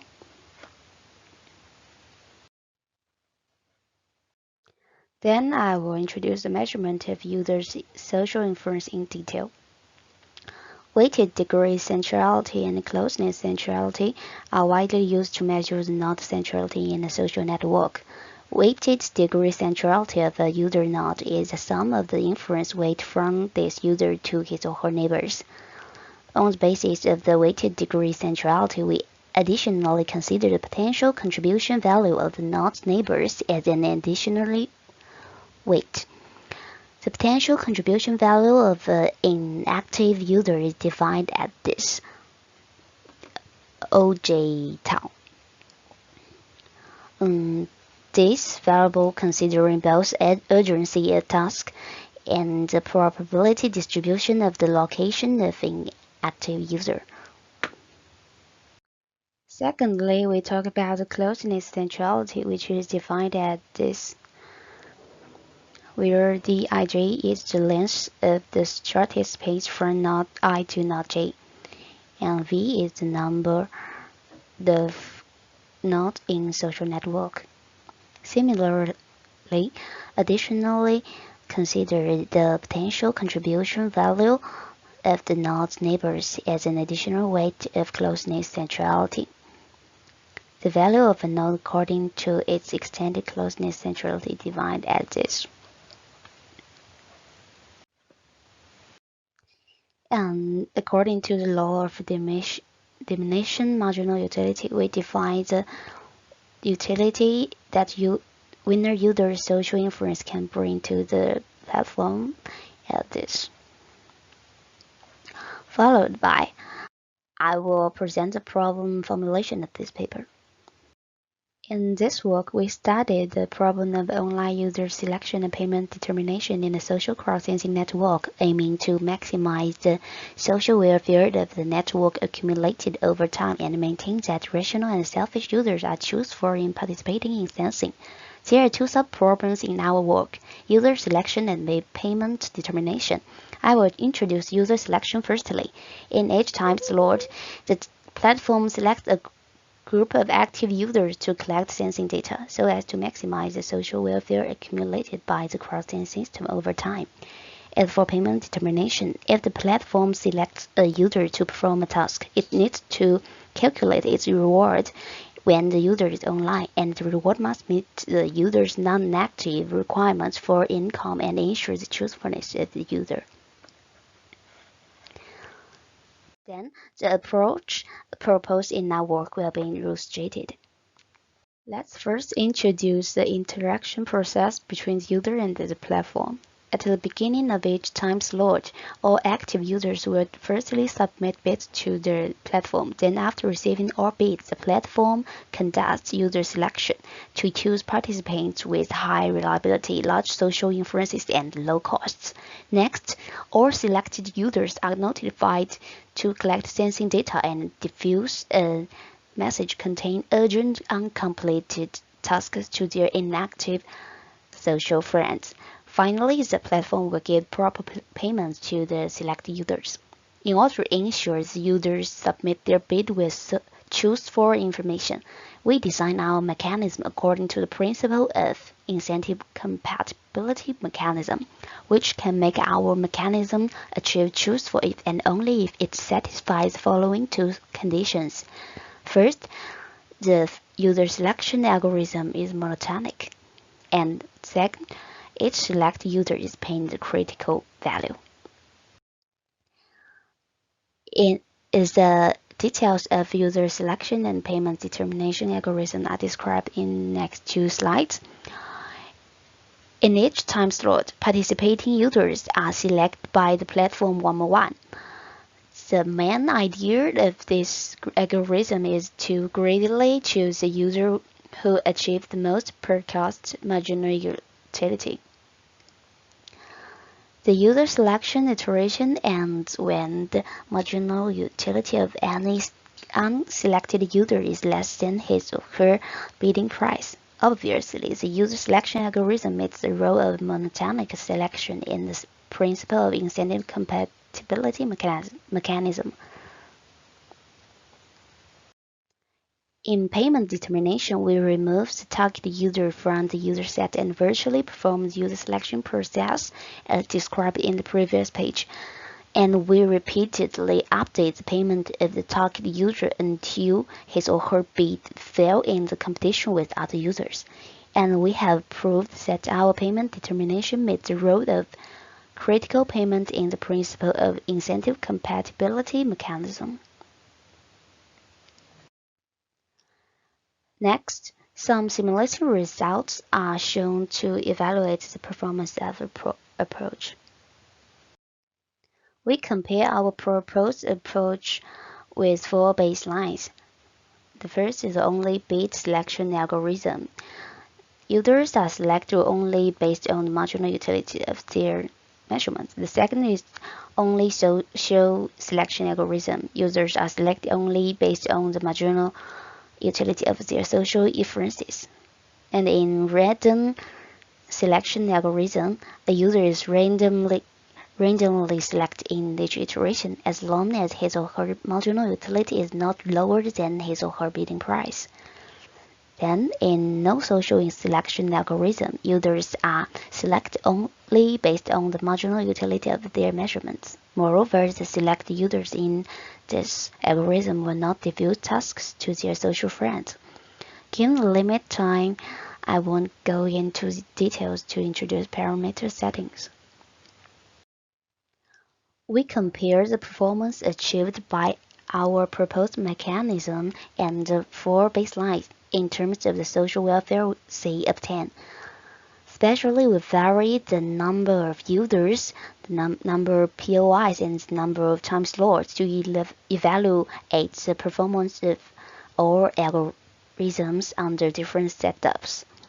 Evaluations validate that taking both utilities achieved by measurements and social inferences into the consideration of user selection is meaningful. Finally, I conclude our work.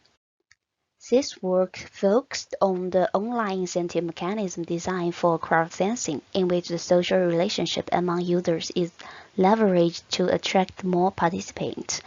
We defined 2 novel metrics to evaluate the social inferences of users based on the definitions of knowledge centrality in social networks.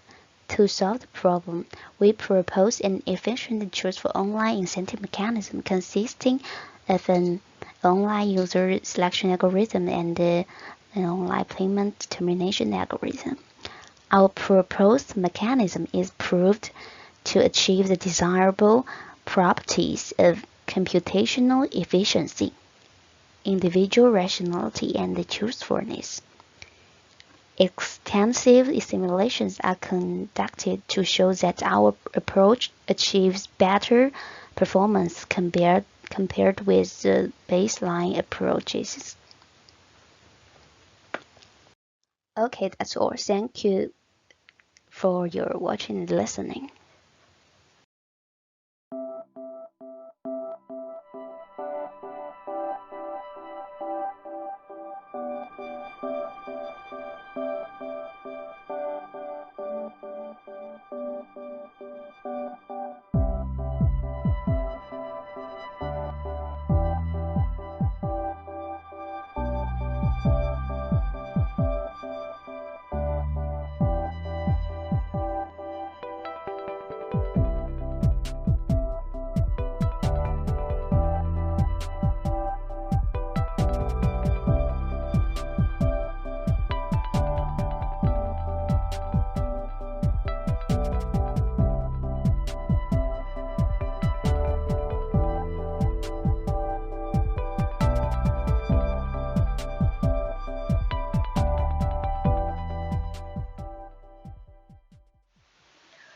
Hello everyone, my name is Zhang Xiaoqian and I am from University of Jinan. I'm very happy to participate in this online conference. Today I will share my paper and my paper is about out-of-order data. The paper title is Toward the Sliding Time Window of Low Watermark to Detect Delayed Stream Arrival. I will introduce my paper in these 5 parts: the introduction, related work, delayed stream arrival detection, experiments, and a conclusion. The first part is introduction. This is the background of my paper.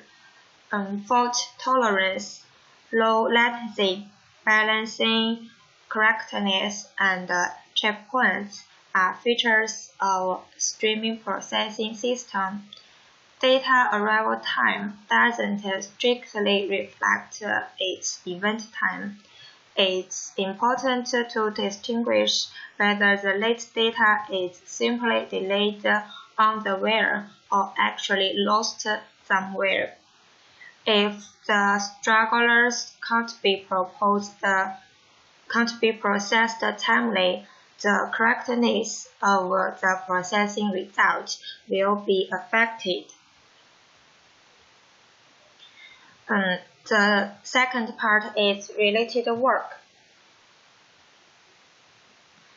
There is a line to briefly introduce some researches in out-of-order data. The first is D-stream. D-stream is an abstraction layer of a Spark streaming system which allows checkpointing and parallel recovery and recovery from fault to tolerate stragglers. The method relies on macro batches in the technical stack of Spark system. The second is AT&T Labs processed an out-of-order processing framework to prevent ordering constraints.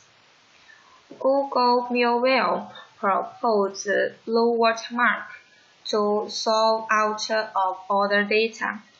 The low watermark is a limit of timestamp of all processing data. Blink proposed the window mechanism of low watermark to advance low watermarks of Millwell. I will introduce the low watermark more because our method is based on it. In Millwell, the low watermark for a computation provides a bound of the timestamps of future records arriving at the computation. It can reduce stragglers to a certain extent. The definition of low watermark is a recursive definition.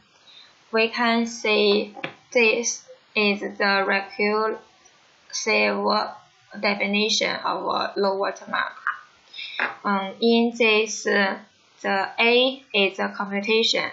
The oldest work of A is a timestamp relevant to the oldest and finished record in A. And C is also a computation. C outputs to A. So the definition is low watermark of A equals mean of oldest work of A and low watermark of C. If there are no input streams, the low watermark is equipped to oldest work values. Sometimes it is equipped to the source data. This is about adaptive watermark. Adaptive watermark is a new generation strategy that can adaptively decide when to generate a watermark and which timestamp without any prior adjustments.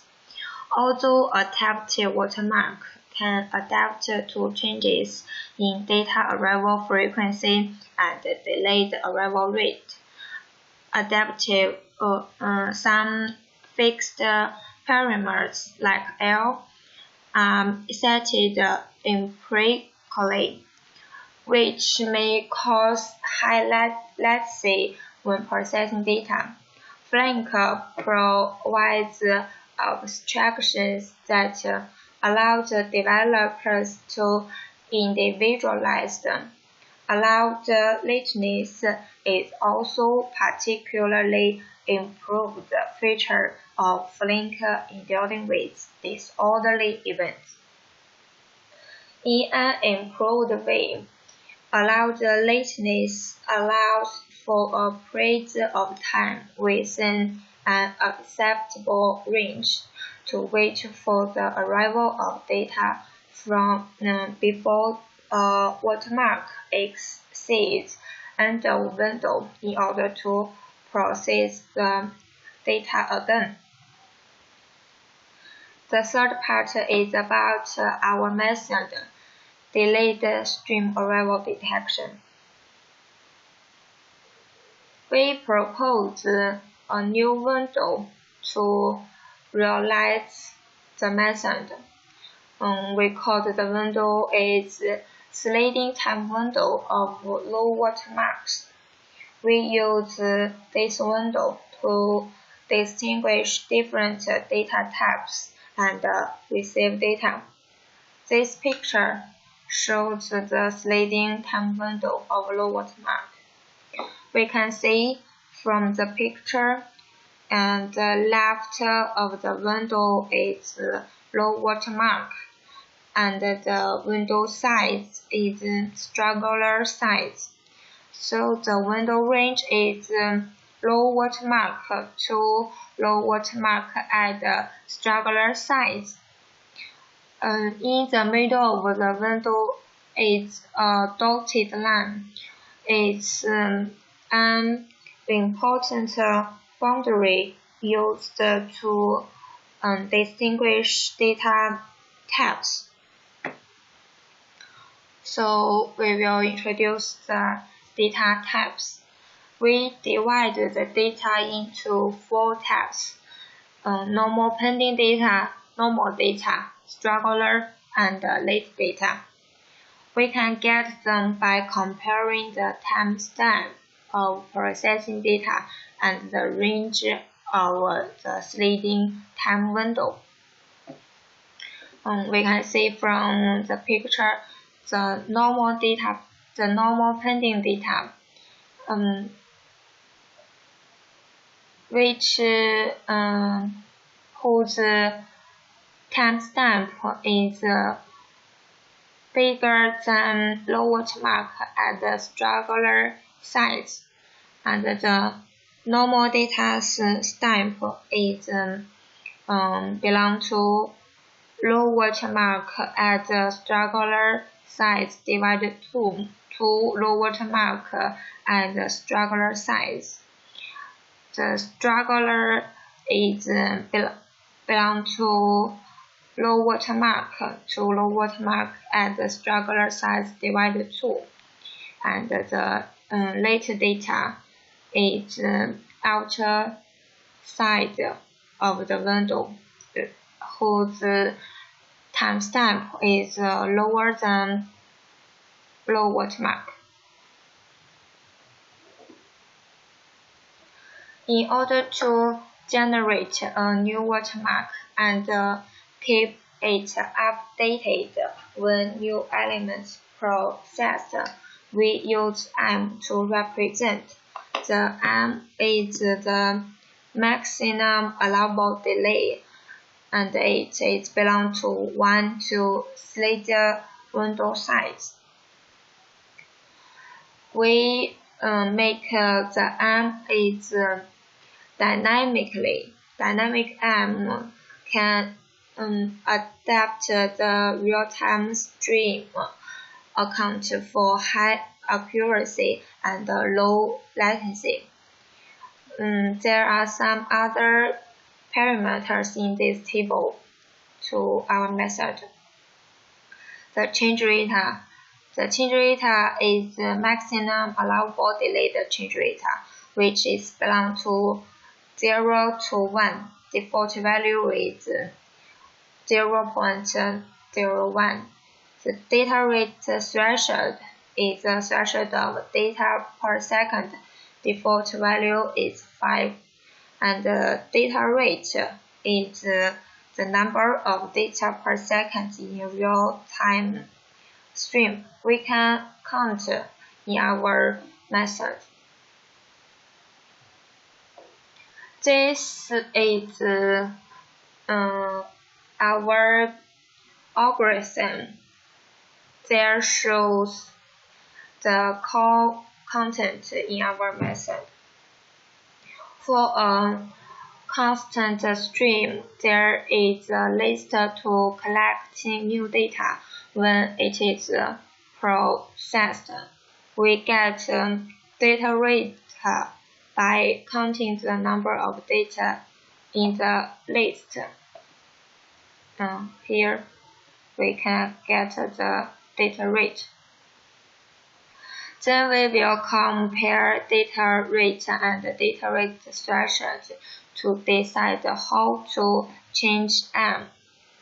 If the data rate bigger than data rate threshold, the M will increase by change rate. Otherwise, the M will reduce, and the new M will be used to generate next watermark. The fourth part is our experiments. We chose 3 different data sets to compare watermark with dynamic M and static M. The 3 data sets trains are shown in this picture. We can see the B has big ups and downs, and the C and A has stable trains. We chose the primary timestamp of every tuples to distinguish different data types. This table shows our result.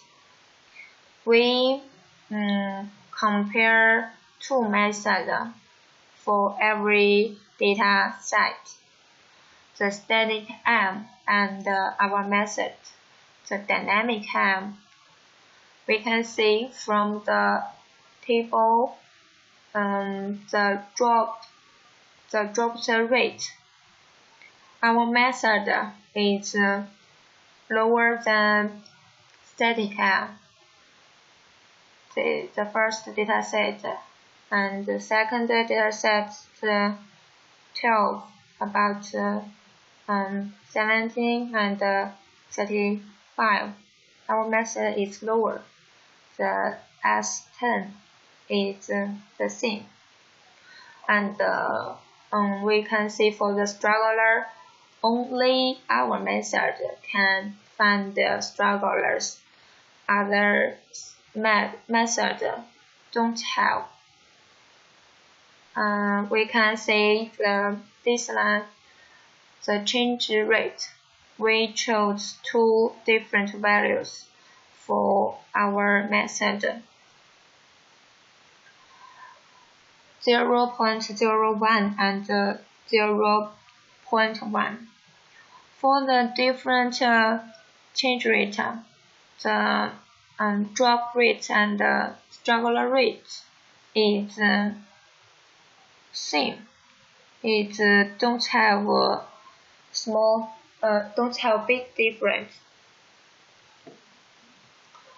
This table illustrates our method could adapt the change of real-time stream better, and the window could find stragglers. The fifth part is the conclusion.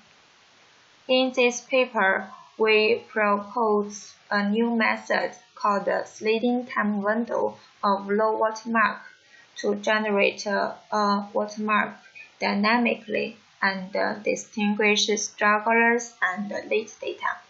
Our method adapts the perplexing change of stream better than static M watermark generation, as the experiment result shows. Moreover, detailed data classification will be beneficial to stream processing.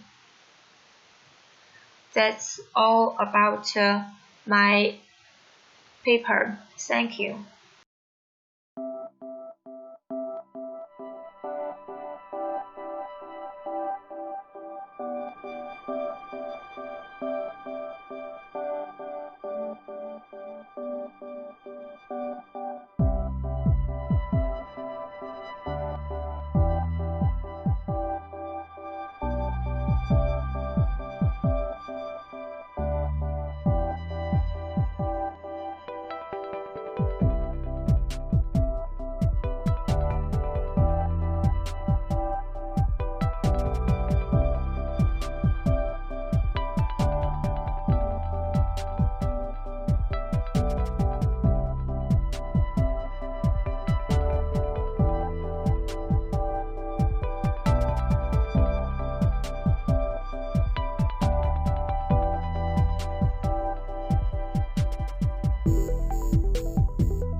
Hello everybody. Our paper is CPNSA, Cascade Prediction with Network Structure Attention. The presentation is in the following.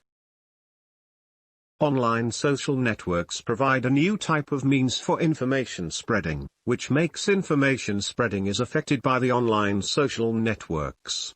The exposed users are more likely to spread information than the not exposed one, and weak ties play a more important role than strong ties. The user more likely takes retweet action when he received information from multiple social neighbors, and the information spread farther and faster across clustered lattice networks than across random networks. The research of modeling information spreading data can be used in many fields, such as online social topic detection, online posts influence evaluation, public opinion monitoring, and marketing. Information cascade modeling and prediction is one of these important researches. In this paper, we focus on the research of modeling information cascade, and improve the precision of cascade prediction. There are already so many methods have been proposed from different perspectives to solve the cascade modeling issues. The wide used models are independent cascade model, linear threshold model, and their variants. These models assume that the underlying diffusion pattern is known a priori, while the real-world data may not be like this. The optimization methods of the models are so complex that these models handle large-scale data difficultly. Point process-based models are proposed to learn the dependency between the users who spread information. Those models suppose the information spread cascade sequence data following the point process. However, the effectiveness of these models heavily depends on the carefully designed expressions of the point process, and the optimization methods are complex and difficult to compute in parallel. To solve these issues, researchers proposed neural network-based models, which do not require an explicit priori assume and can process large-scale data by using GPU computing. According to the researchers, the neural network-based models achieve better performances than the non-neural network-based sequential approaches. Thus, we propose our model based on the neural network to modeling and predicting information spreading cascade sequence data in this paper. Recently, the neural network-based model have been proposed to process the information spreading cascade modeling and predicting task. Wang proposed an attention-based recurrent neural network model to learn the cross-dependence influences between the users in information cascades sequence data. But they did not actually use social network structure information.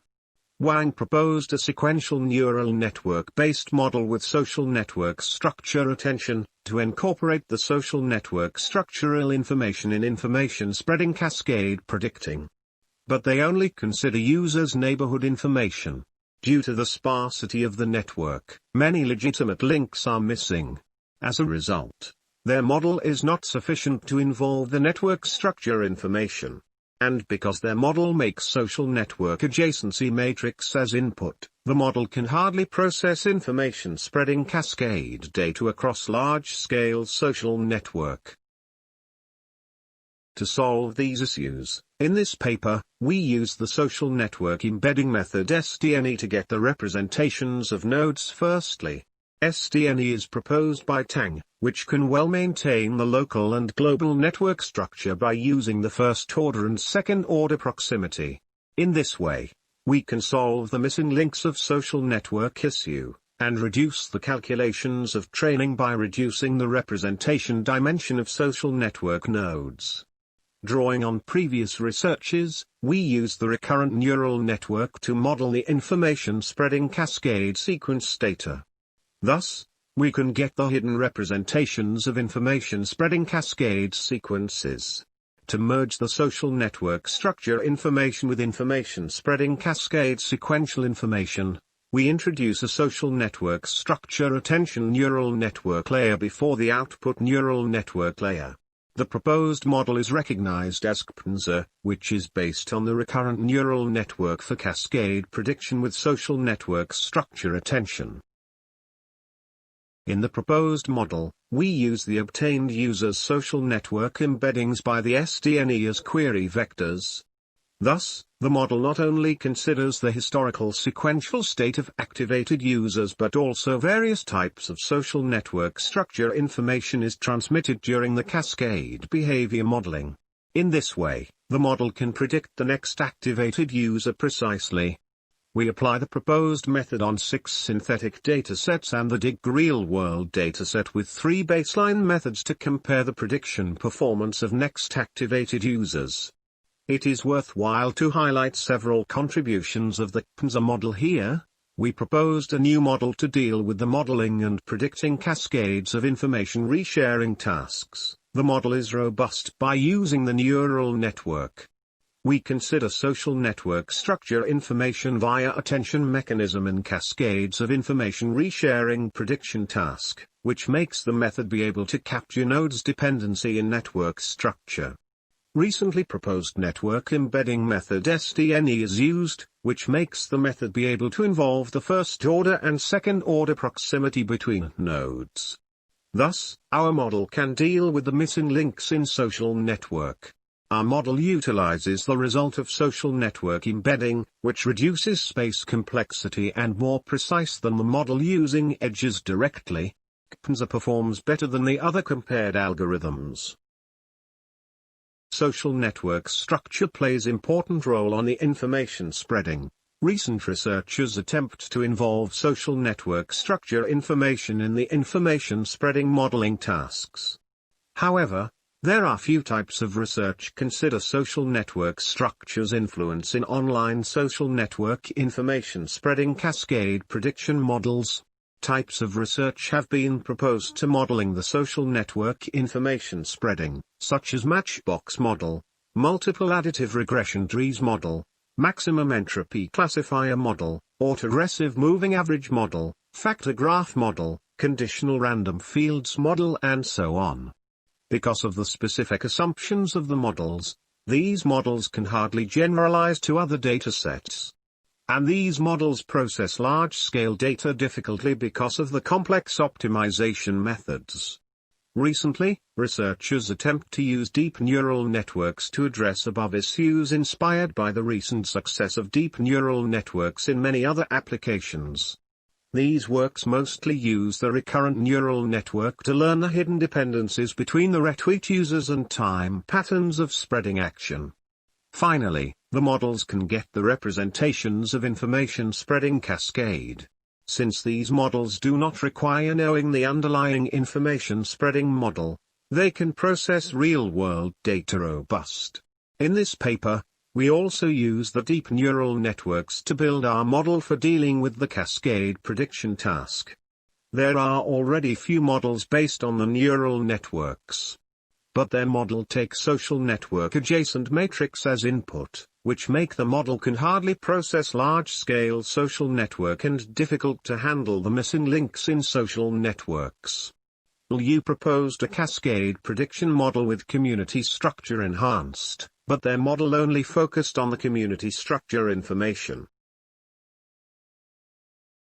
In this paper, we focus on the task of further take retweet action users prediction and retweet time of the user prediction.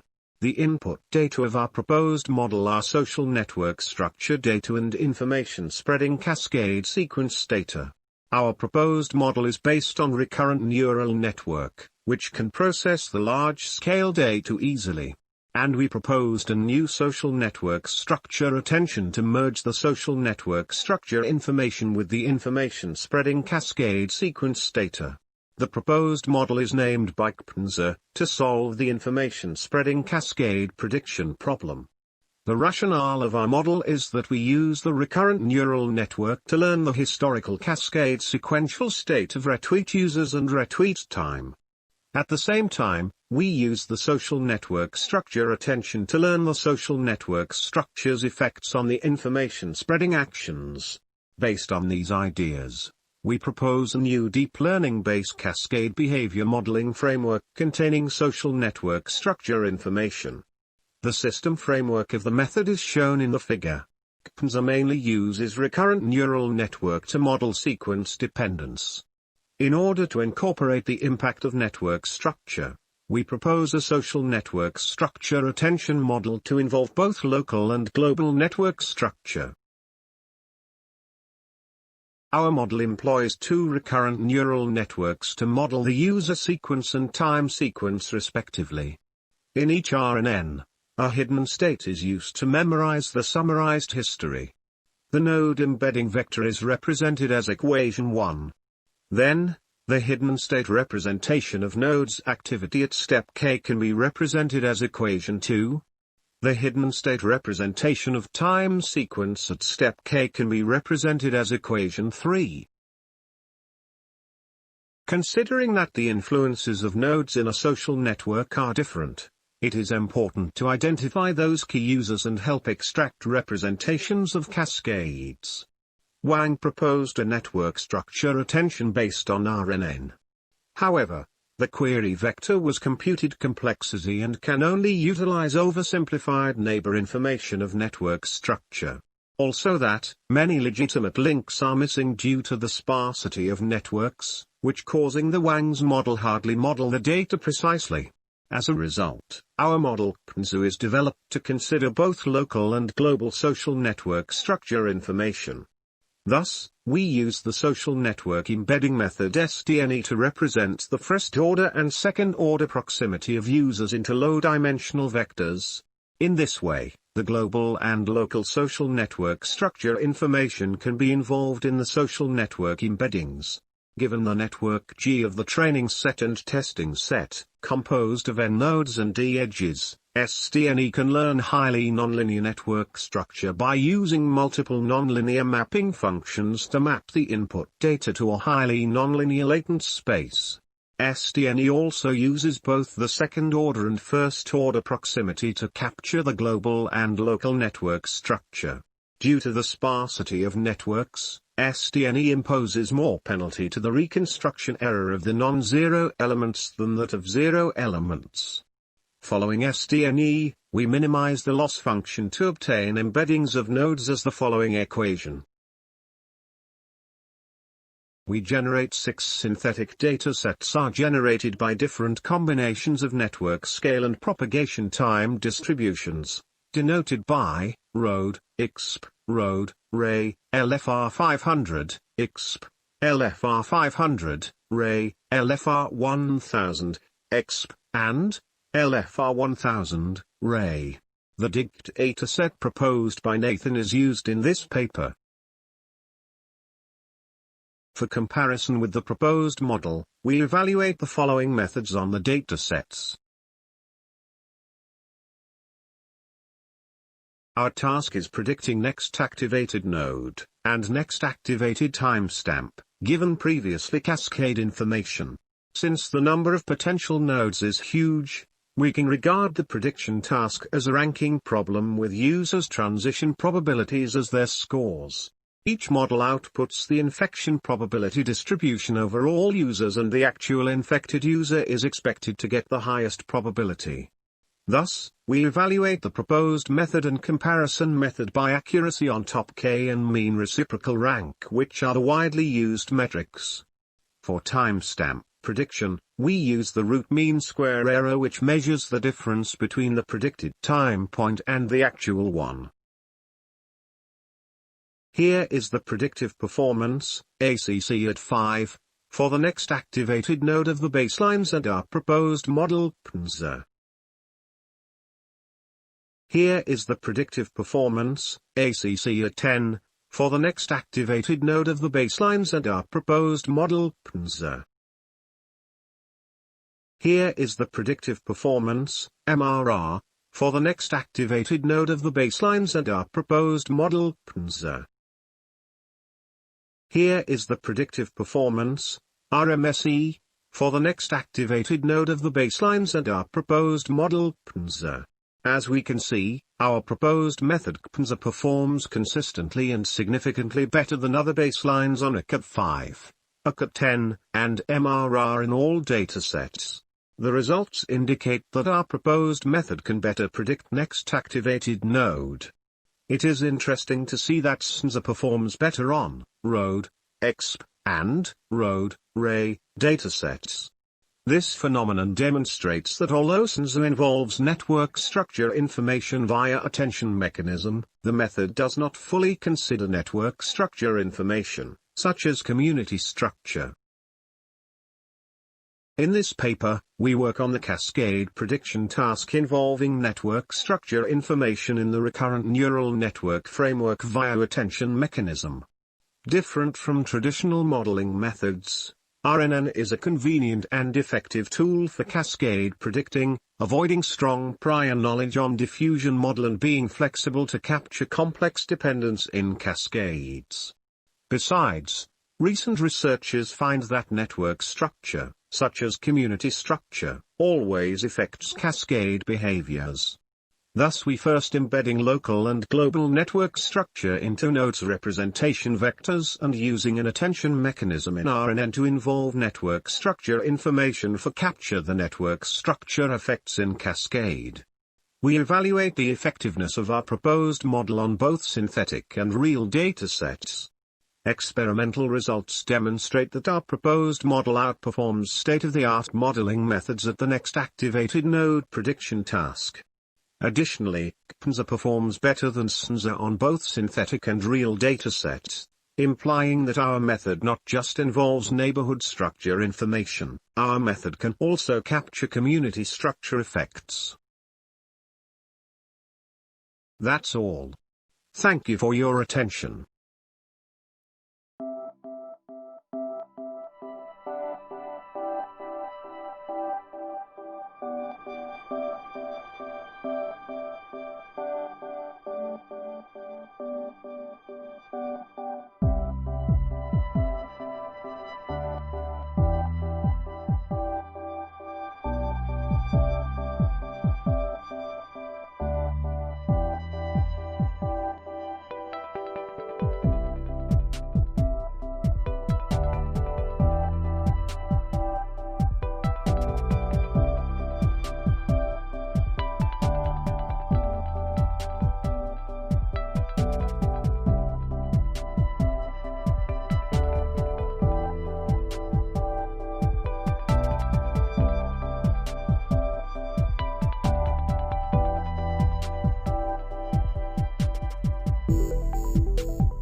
Our team's research is about identification of sequential feature for volcanic ash cloud using FNN-LSTM collaborative computing.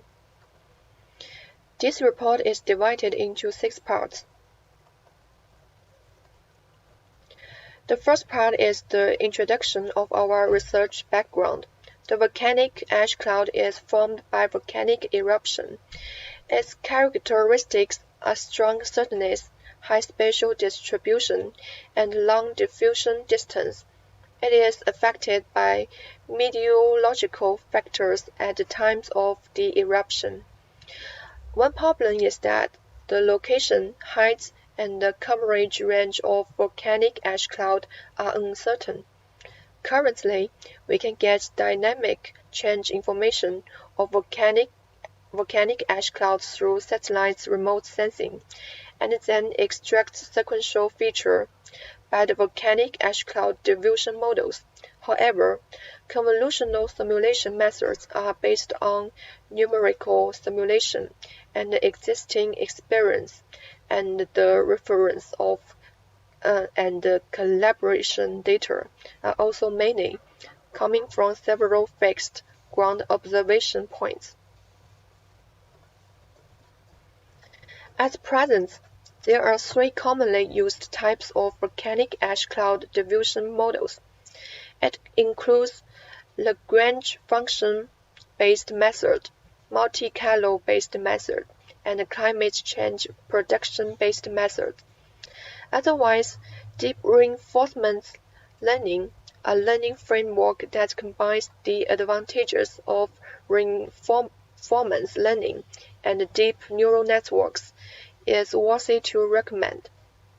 In comparison, deep reinforcement learning can automatically complete online learning by interacting with the actual environments and without human intervention.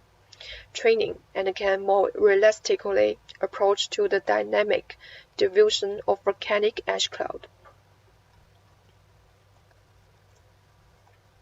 In deep reinforcement learning, the existing dense trajectory-based methods and convolutional neural networks cannot represent the motion information well.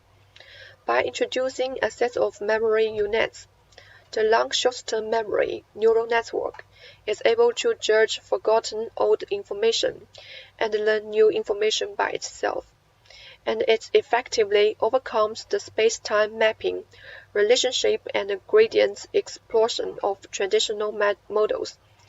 Therefore, learning and mining dynamic evolution rule of dynamic diffusion using deep learning neural networks has become a hot and difficult point in volcanic ash cloud monitoring. Chapter 2 is to introduce collaborative computing model of sequential feature identification. The definition of collaborative computing is the behavior of relatively independent computing subjects in space and time series to complete a certain computing task in accordance with pre-established interconnection modes, interaction methods, and technologies and computing strategy. There are 3 types of collaborative computing methods. Multi-temporal data collaborative calculation about volcanic ash cloud change can be achieved by comprehensive analysis of multi-temporal remote sensing images and other auxiliary text data. Multi-knowledge collaborative computing can improve the identification accuracy and the computational efficiency of sequential feature for volcanic ash cloud, while the integration of multi-knowledge synergy.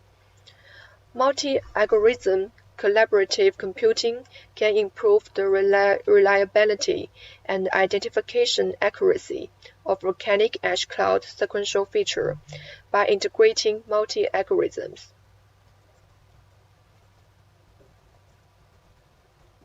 Next, we will go deep into the related theoretical basis. Concerning FNN's structure, each neuron of FNN is only connected to the neurons in the previous layer and passes the results to the next layer. There is no feedback between the neurons in each layer. FNN is one of the most widely used neural networks.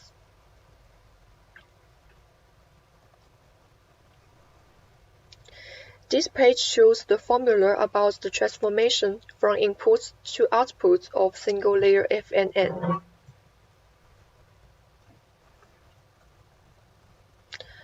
In contrast, multi-layer FNN model contains one or more hidden layers in the model.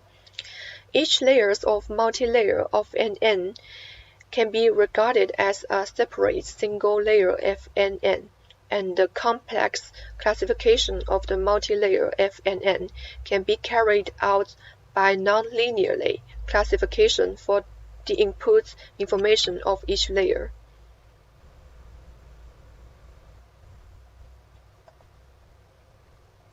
The main advantage of LSTM network is that LSTM effectively avoids the long-term dependence issue in RNN.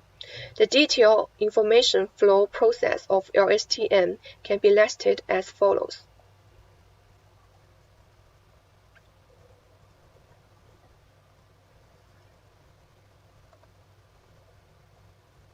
The next introduction is normalization of training sets. For the given remote sensing image, the normalization is performed by the function for vary of channel data of satellite-borne sensor. The parameters are explained below the formula.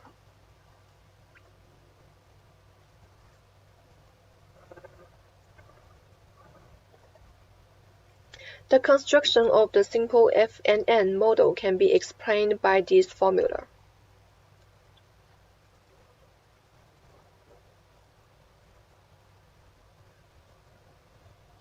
We utilize LSTM and the dense functions in Keras framework to explain LSTM model construction.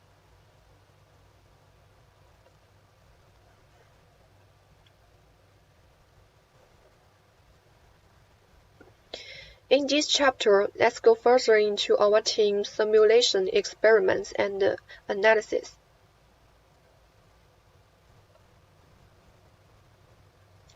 To verify the effectiveness and the visibility of FNN-LSTM collaborative computing, we compare and analyze this method in view of model performance, spatial-temporal involution, and anti-noise property. About model performance, the loss rate comparison of the CNN, LSTM, FNN, and the FNN-LSTM method is plotted in Figure 1. We can find that 4 methods can fit in fewer training iterations. However, FNN-LSTM has lower loss rates.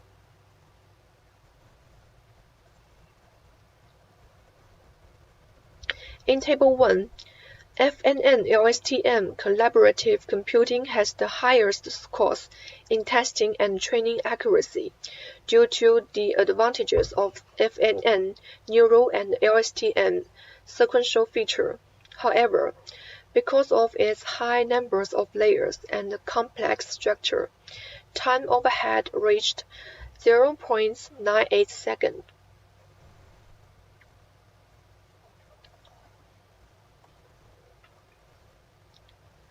Taking the traditional ICA model with 3 layers and 9 nodes as an example, the simulation and the analysis of FNN-LSTM methods for the different data nodes via the setting the more as the structure of node.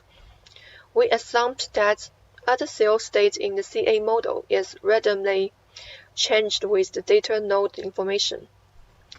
The cells can be divided into 3 classes, and then the state transition probability of the test cell was calculated by the FNN-LSTM method, and the state transition of data nodes at different times is plotted in Figure 2.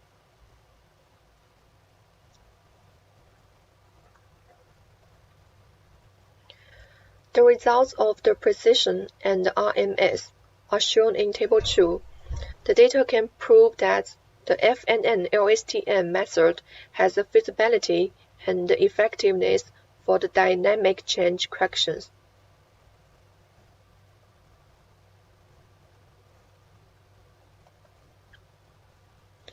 About anti-noise property, we added a noise density of 0.1 to the classical Pepper's image.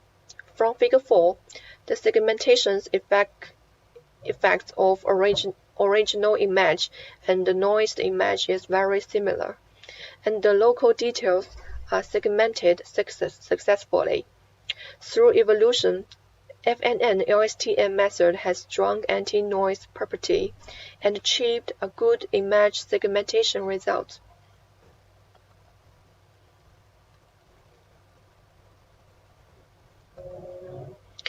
There are 2 data sources. The one is remote sensing data from MODIS satellite bronze sensor in current volcanic ash cloud monitoring. The another is the VAA text data released by the Tokyo Volcanic Ash Consultation Center.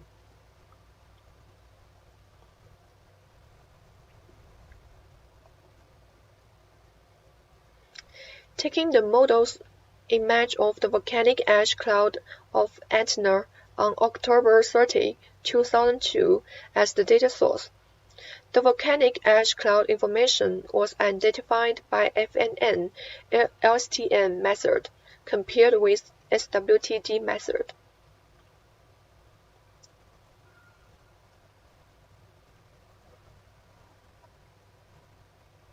From this picture, we can see that the FNN-LSTM method accurately identified the dark blue area and the light blue area of more volcanic ash particles and less volcanic ash mixed water vapor. However, part of the seawater area at the edge of volcanic ash cloud was misclassified into brown-yellow area of land.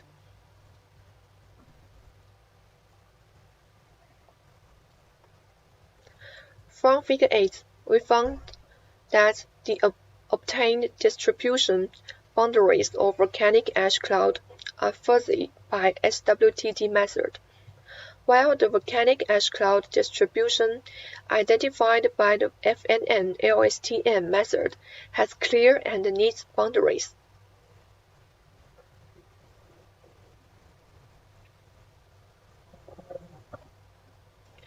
From Figure 9, it can be seen that the Etna ash cloud was spread eastward on October 30, 2002, which is closer to the VAAC's report that the volcanic ash cloud spread southeast to east.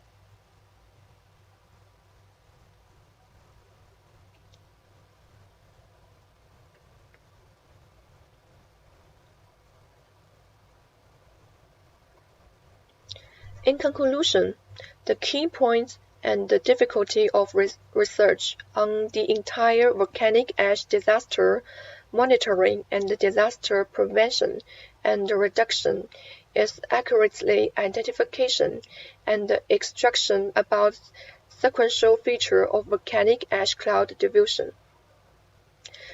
The simulation experiments and true volcanic ash cloud case show that the FNN-LSTM collaborative computing method has strong anti-noise property and high accuracy, and achieved better dynamic monitoring effects of volcanic ash cloud. This is our complete report.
I'm so honored to be with you to communicate academic questions and ideas.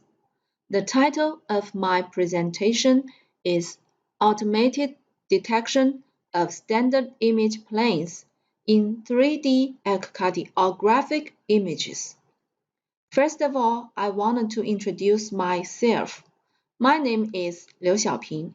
I come from East China Normal University, Shanghai, China. The outline is listed as follows. As we know, real-time 3D echocardiography has become an important tool to diagnose the congenital heart disease. To facilitate the diagnosis of complex congenital heart malformation, 5 standard image planes are used in both research and clinical practice. They are the long axis planes of the left and right ventricular, L1, L2.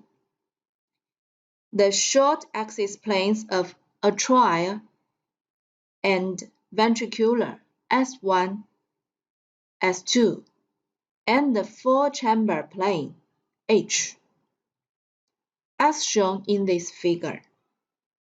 However, it's time-consuming and tedious for doctors to search for these standard image planes by hand from among the huge amounts of patients' three-dimensional ultrasound heart images.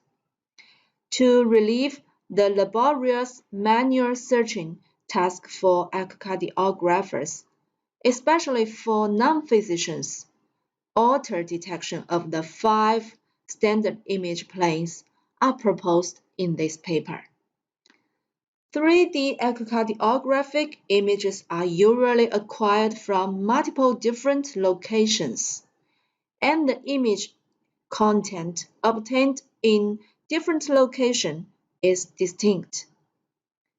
The image acquired at left apical, which is called the apical dataset, is most commonly used. As an initial work, we focuses on the detection of the 5 standard image planes in the apical datasets. A few investigations on the problem have been reported at home and abroad. Inspired by these methods, we designed a feasible method to find the 5 standard image planes. An apical dataset is composed of a sequence of volume data. And diastolic volume data is shown in this figure. Each volume data includes the original ultrasound acquisition data shaped approximately like a pyramid, and the background data. The pyramid's azimuth and elevation of angular spans is 60 degrees, and the values of the black background voxels are 0. We assume that the pyramid apex is the left apex of the heart, and the central axis passing through the cube data is the long axis of the heart. Based on these assumptions, we have established a coordinate system as shown in the right figure. We set the pyramid apex to the origin O of the coordinate system, and the central axis OZ passes through the origin O. In this way, a 4-chamber image plane can be found in a series of cross-sections that rotate about the axis OZ. Subsequently, the other stand image planes could be detected according to their spatial relation with the four-chamber plane.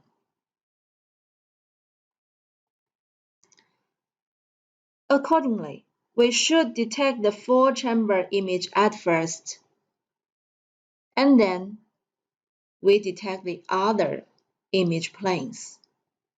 To obtain the four-chamber image, 3 steps are adopted. Firstly is template selection.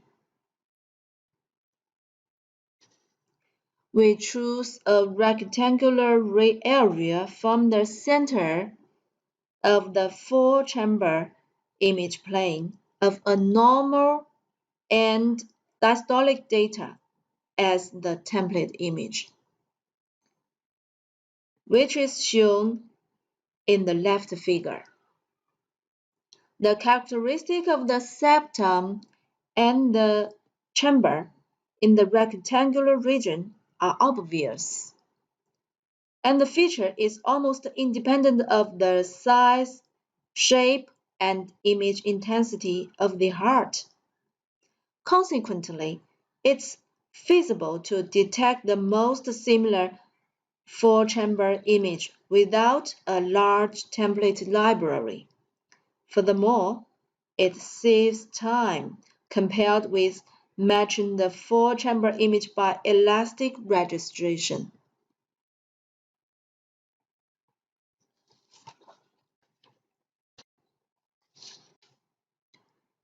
An image library is created by extracting a series of cross-sections from the 3D and diastolic volume data. According to the coordinate system established in this figure, this series of cross-sections shared a common central axis OZ, and 180 cross-sections turning around on axis OZ with theta ranging from 0 to 179 are extracted to build the image database.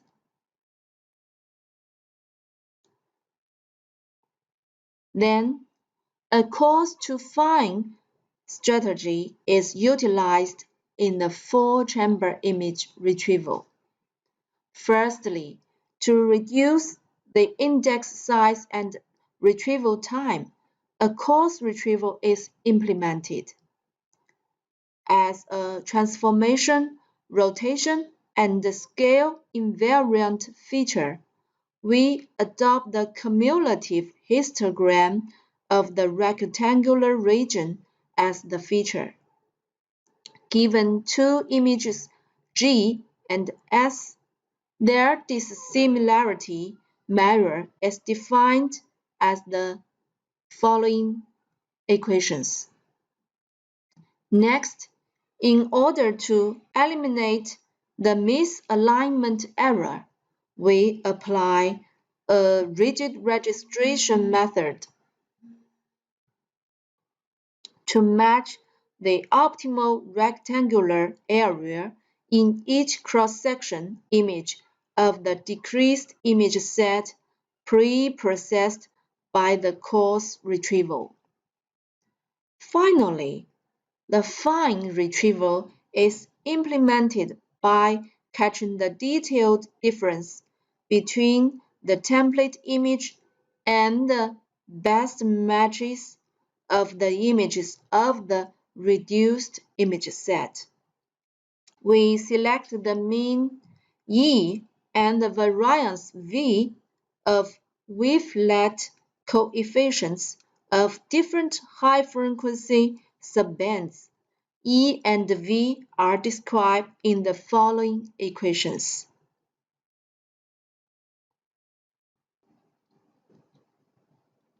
According to this figure, L1, L2, S1 and S2 could be assumed perpendicular to the four-chamber image plane. Their relation can be described by the four equations, and thus we obtained the other planes. These two figures list the detected four-chamber images of the 28 normal and 22 abnormal datasets. To further quantitatively analyze our experimental results, we use the angle theta to indicate the position of the four-chamber section. Table 1 lists the error rates with different ranges of D. D is defined as the absolute angular deviation from the reference four-chamber image plane. As shown in Table 1, with D ranged from 8 to 10 degree, the correct rates of our method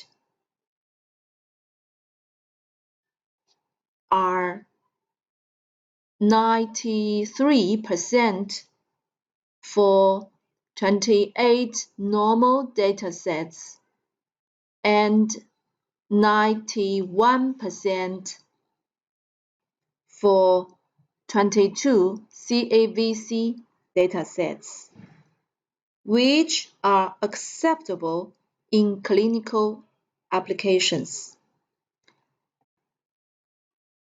Table 2 compared this cost-to-find algorithm with the 3D region registration method on the same computer, and the correct rates of this method are absolutely more satisfying. The figures at the bottom list examples of the detected standard image planes of a normal and an abnormal dataset, respectively.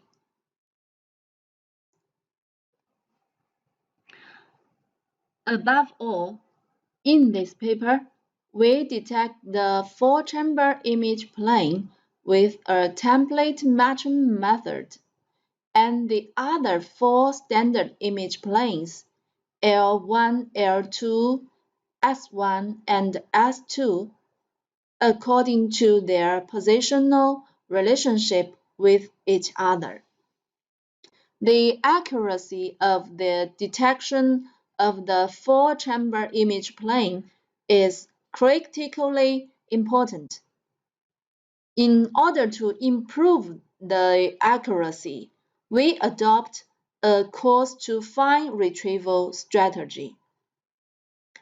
Finally, with low computational complexity and simple operation, this method of auto detection of standard image planes in 3D echocardiographic images shows encouraging prospects of application. However, our method only applies to the dataset collected by the left apex.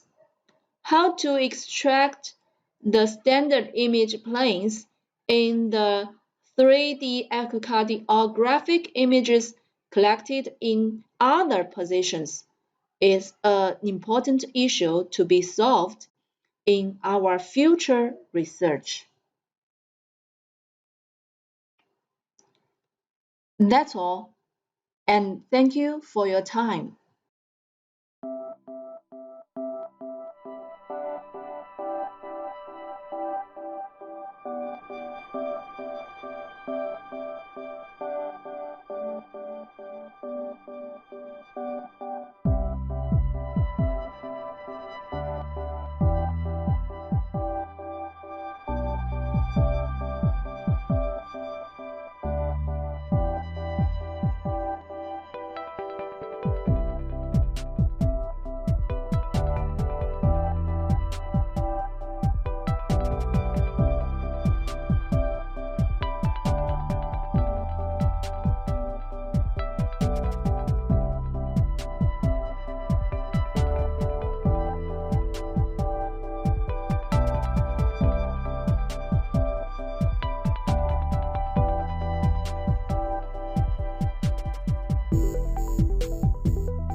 Our paper's name is Harvard Collaborative Filtering and Modeling Feature Importance with joint Denoising AutoEncoder and SVD+.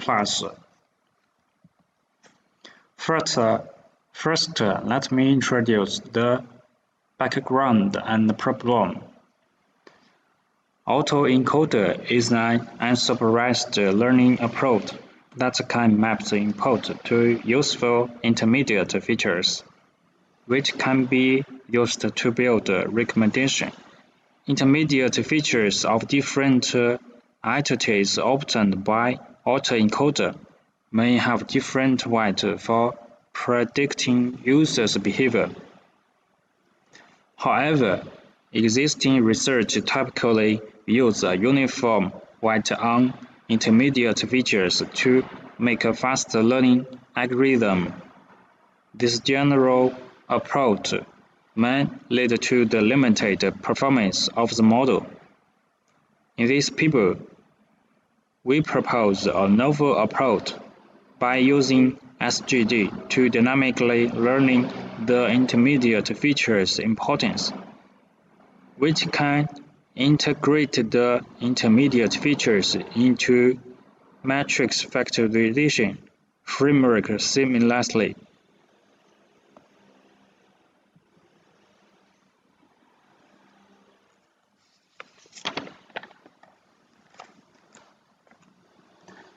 Our paper proposed a new method named HCF-DAE.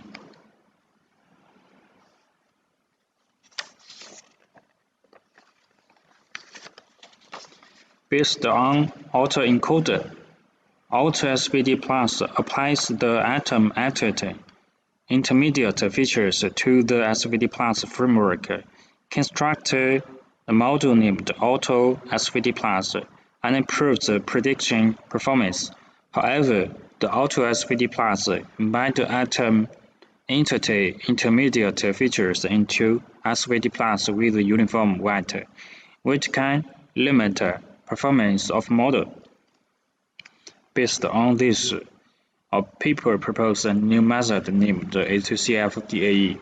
The architecture of our proposed model is in this figure, where PU and QI represent the latent features of user and atom respectively, and Fi is a attention unit. Fi can distinguish the importance of atom entertain intermediate features learned from DAE. To sum up, a model integrates each intermediate feature into SVD+ separately. A model can be split into two stages, pre-stage and re-stage, pre-trace stage and retrace stage. And this is a retrace stage, this is a pre-trace stage. In the pre-trace stage, we use Denoising AutoEncoder to generate atom feature in head layer of DAE. While in the retrace stage, we will update all parameters. By doing this, we can model these intermediate features' importance.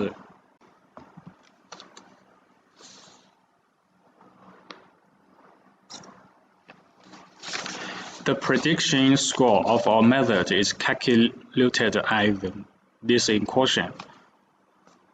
Is RUI equation, and we learn the parameter by minimizing the regular squared error loss function, which is defined as follows. And we use SGD to minimize the loss function. The parameter update process as follows.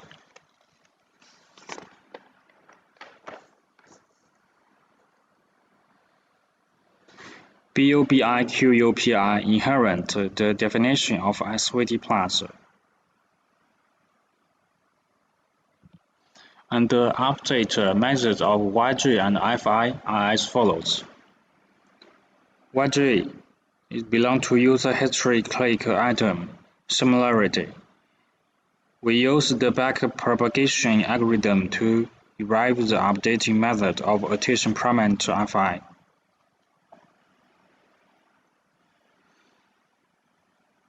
The above formula is updated along the opposite direction of gradient.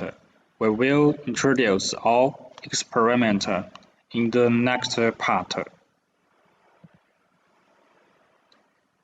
In the parameter, we use the movements as our data, and our evaluation matrix is IMSE and MAE.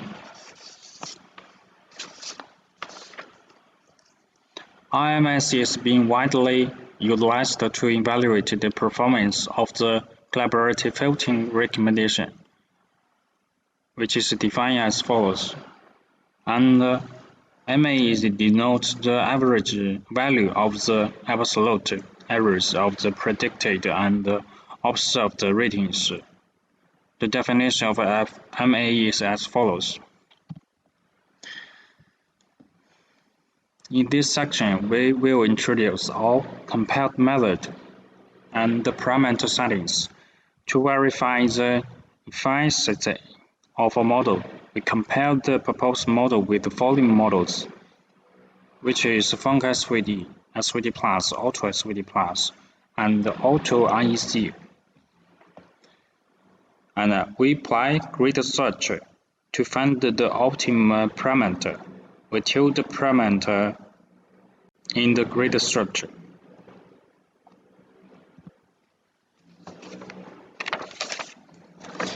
In this section, we will summarize the overall experiment of a model and compared models on two movements test sites respectively. We conduct the experiment to check the performance of a model.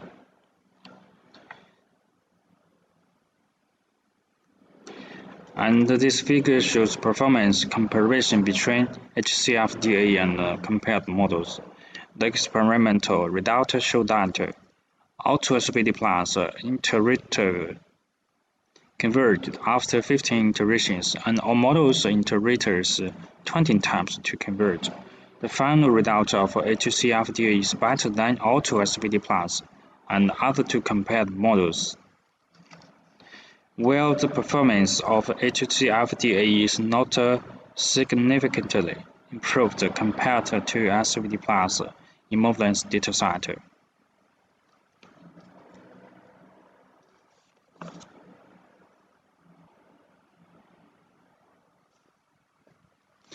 And this figure shows the improvement on the movements dataset. We divide the dataset into tests and the training dataset in different proportions, and on the premise that the HCFDA performs best, the model performs poorly with the training dataset becomes smaller. We analyze that the training dataset is small in size, and the models does not have sufficient data for training, so the ideal result cannot be obtained on the test dataset. And in our experiment, we found that our model makes the best performance. In the macro point of view, we analyze that comparison with the unified white model intermediate features. We use a tissue unit to model intermediate features. Importance is successful. From the macro level, we analyze that the key advantage of HCFD is ability in interpreting the attention weight of intermediate features. Finally, let's conclusion all papers.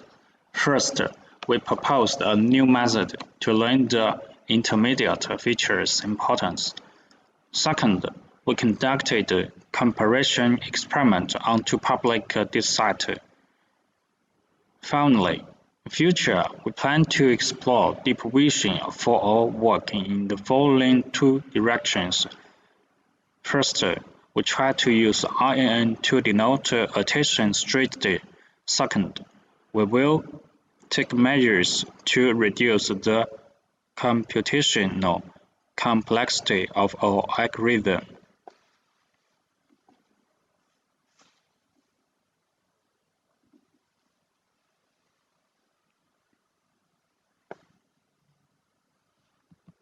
Thanks for your attention.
sentimental analysis of film reviews based on deep learning model collaborated with content credibility filtering.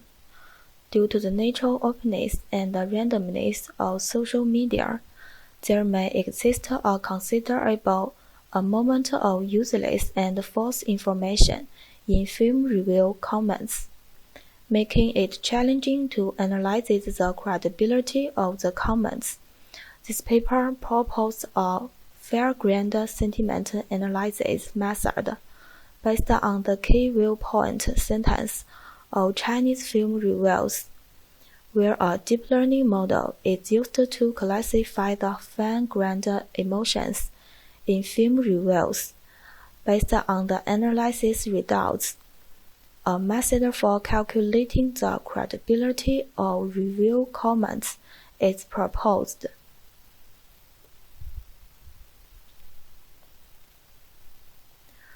This paper is divided into 4 parts: Introduction, Related work, Sentiment analysis based on content credibility filtering, and Results analysis.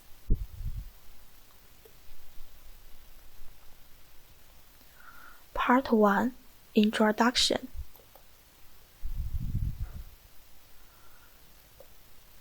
With the rise of social media platforms and their widespread use, natural language processing for social network data has become a hot research topic. In terms of movie review, more and more people are publishing their review comments and opinions on film forums or relevant websites. Sentimental analysis of film reviews is the basic of obtaining the opinions of movie viewers. It has an important influence on movie public opinion control and stimulating potential viewers.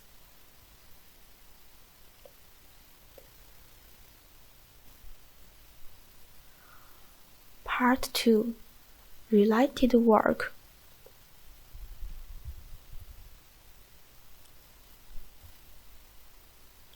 Sentimental analysis can be divided into coarse-grained and fine-grained by granularity. Coarse-grained sentiment analysis only judges the overall emotional tendency at the test level. Therefore, a fair granular analysis of sentiment is needed to identify the emotional tendencies of different opinions in the evaluation text. In this paper, a deep learning model, DIKW, is selected as the basic model.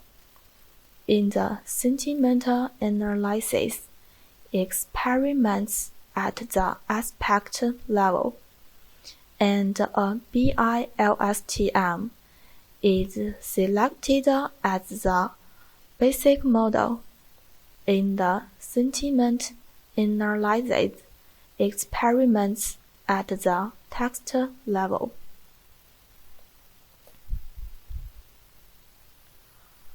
Part 3.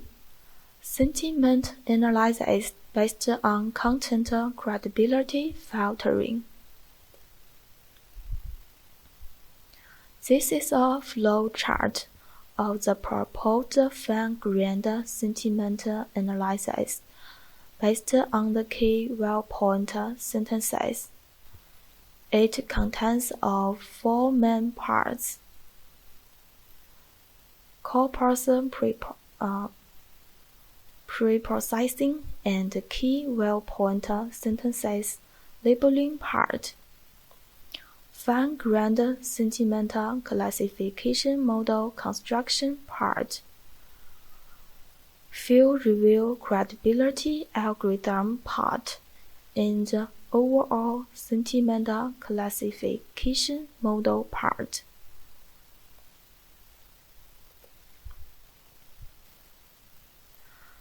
The first part, corpus pre-processing and key viewpoint sentence annotation. Corpus symbols are shown in the table, where the first column is corpus number, followed by the emotional tendency reading source of the original corpus. The original corpus details the manually labeled key viewpoint sentences and the emotional tendency of key viewpoint sentences, respectively.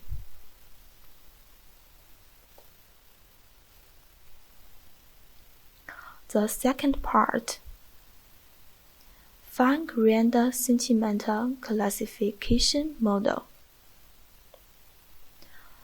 The overall architecture of the fine-grained sentiment classification model based on key viewpoint sentences is shown in the chart.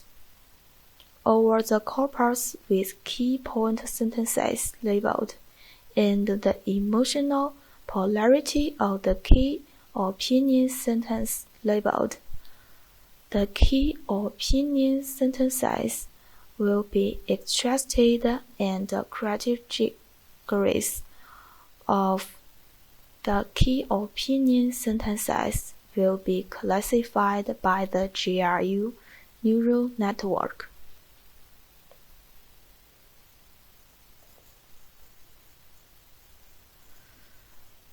The third part, credibility filtering algorithm. For a given movie review, the key viewpoint sentences is a short sentence that represents the main point of the audience. It is a key part of the commentary emotional information. Through the statistical analysis of the sentimental origination of key opinion sentences, the fine-grained sentiment analysis is conducted on the whole film reviews. At the same time, the credibility of user reviews is produced.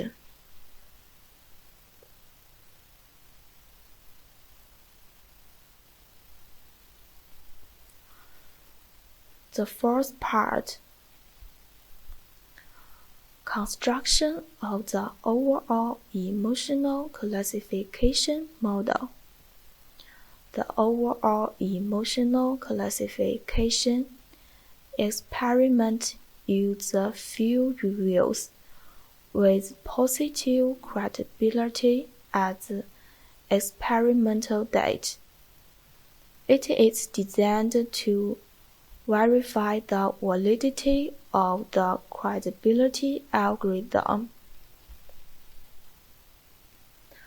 The overall sentimental classification model is similar to the key sentence sentimental classification model, except that the BI-GRU model is replaced by the BI-LSTM model. Because the date for sentiment analysis at the text layer is a complete review, the length of the sentence is longer than the key sentence. Part 4. Results Analysis. From the experimental results, it can be observed that A. In the case of same input and output, the training effect of the RNN model is worse on the text set than those of the BI-LSTM and BI-GRU models. It is because the latter can capture the forward and backward bidirectional semantic dependencies relationships. B. For the three basic models, the model prediction results of positive and negative key viewpoints are better than that of the neural viewpoints because users may have different degree of deviation when publishing neural opinions. Say, from the results, the accuracy and recall rate of the GRU model is higher than that of the LSTM model, and the actual training speed of the GRU model is also faster.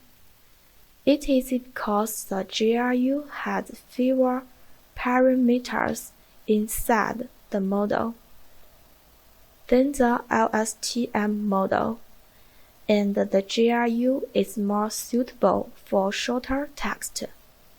Because of its semantic learning ability, we choose BI-GRU for the fine-grained sentiment analysis of viewpoint sentences.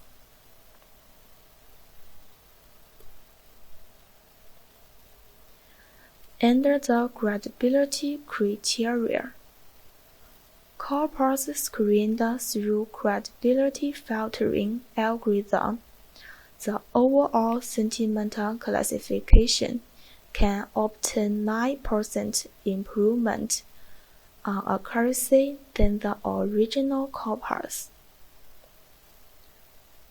which verify the validity of the credibility algorithm. In this paper, a BI-GRU model is used to perform fine-grained sentiment analysis on key viewpoint sentences. Based on its result, a film review's credibility algorithm is proposed, where a BI-LSTM is used to analyze the sentiment of more credible reviews. Corpus screened by the credibility algorithm achieves higher accuracy than the original corpus, which verify the validity of the credibility filtering algorithm by considering the fine-grained sentiment analysis tendency, the position of the viewpoint sentence in text, and the length of the viewpoint sentences. The credibility produced can be used to filter comments that do not match users' rating for sentimental tendency. Furthermore, although the corpus in the experiments is constructed based on the Douban website dataset, method proposed in the paper is also suitable for the other kinds of film review dataset. The requirement of the dataset is there are sentimental tendencies in the comment sentences and with a grid for the overall sentiment tendency. Therefore, the proposed method has the property of adaptability. However, the situation when users' comments are not related to the movie content is not recognized. Our further research work will focus on the relevance of the evaluation content and the content of the movie, and identify those false user comments.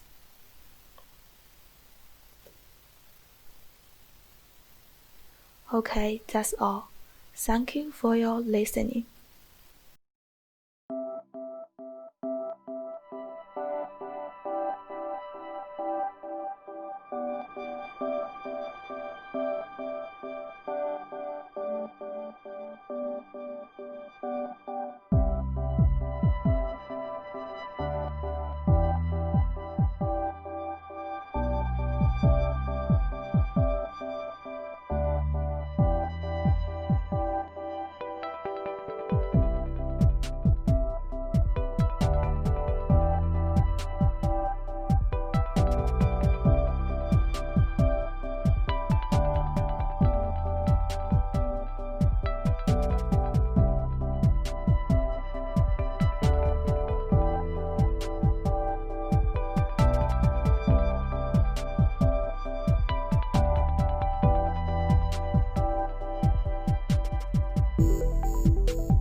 Good morning, everyone. Today I will give a presentation with the title Essence Computation-Oriented Multi-semantic Analysis Across the Multi-modal DIKW Graphs. First, I'd like to introduce our work in this paper.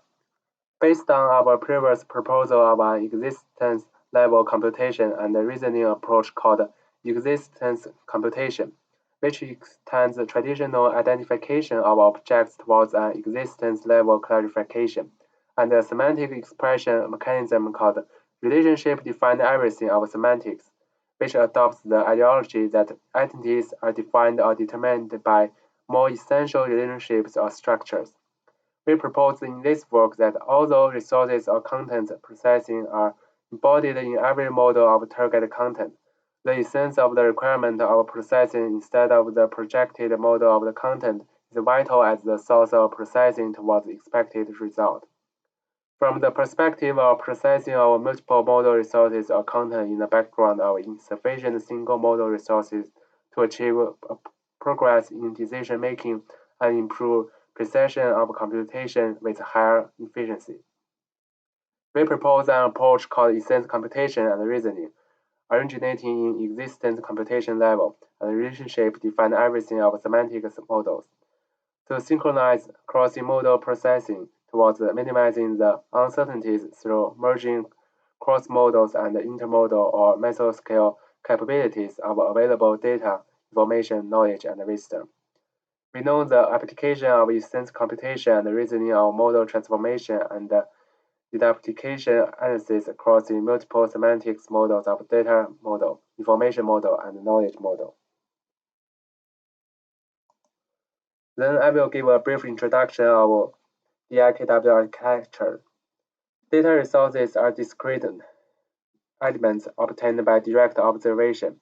They have no meaning without context, are not associated with a specific human purpose, and express the attribute content of a single entity.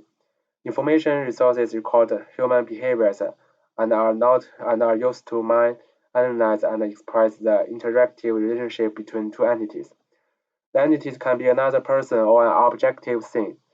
Information resources are related to a specific purpose of human beings, and the relationship between two entities can be inferred through the purpose. Knowledge resources are derived from data resources, and the information resources through structured formalization. Knowledge resources summarize the entity relationship abstractly on the basis of information resources. About multi-semantic, in this paper, multi-semantics refers to the understanding that the semantic content has multiple different purposes. That is, the typical resources in the semantic content can be derived from various typical resources to obtain information resources with different purposes. Multi-semantic is caused by missing of typical resources in semantic content, such as lack of data resources or information resources, which leads to a wider understanding of the content with different purposes, or by redundancy of typical resources in semantic content. Redundant data resources or information resources will produce understanding of different purposes when combined with different typical resources. If we have semantic content in the summarized user states in the study room, since the semantic content lacks the information resources about what does user do in the study room, there will be ambiguities in understanding the content. For example, we know that the study room is a place for learning, so it can be deduced that the purpose of user staying in the study room is to learn. But we also know that people usually sleep at night, so it also can be deduced that the user A may be sleeping in the study room. These two derivation methods are correct in the absence of the other relevant resources, but they produce information resources with different purposes, leading to multi-semantic. We could solve it by adding related data resources. For example, if we obtain relevant data resources, the air condition in the bedroom is broken, and the air condition in the study room is good. Those data resources increase the restrictions on the study room environment, thereby narrowing the scope of content understanding to a temperature-related field. We know people like to sleep in a cool place, so it can be deduced that the temperature in the study room is low and suitable for sleeping, which supports the information resources user A states in the study room is to sleep, thus solve the multi-semantic. We could also solve it by adding related information resources. For For example, if we obtain related information resources, user A does not like learning. We know that those who like to learn may study at night, so it can be deduced that user A is unlikely to study in the study room at this time. These information resources exclude the information resources user A stays in the study room to learn, out of the scope of understanding of the content. And the only information resources remaining, user A stays in the study room is to sleep, is the final result, thus solve the multi-semantic. If we have the semantic content, user A's seniority is greater than user B's. Because the semantic content lacks the data resources related to user A's age and user B's age, there are different purposes of understanding the information resources of the relationship between user A and user B's age. Although people with higher generation may be older, there are some many examples of people who have high seniority with young age, and so it is still impossible to exclude the information resources user A may be younger than user B. We could solve it by adding related data resources. If we obtain related data resources, user A is mature in mind, user B is innocent. Those data resources increase the restrictions on the mental mature relationship between user A and user B. Thus, the previous deduced information resources user A is older than user B is supported. We could also solve it by adding related information resources.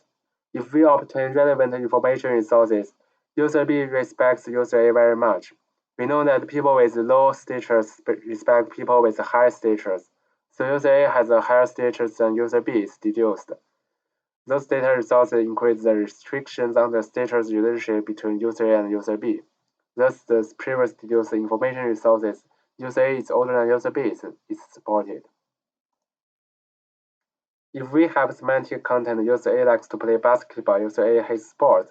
We know that playing basketball is a type of sport, and the relationship hates is contradicted to the relationship likes.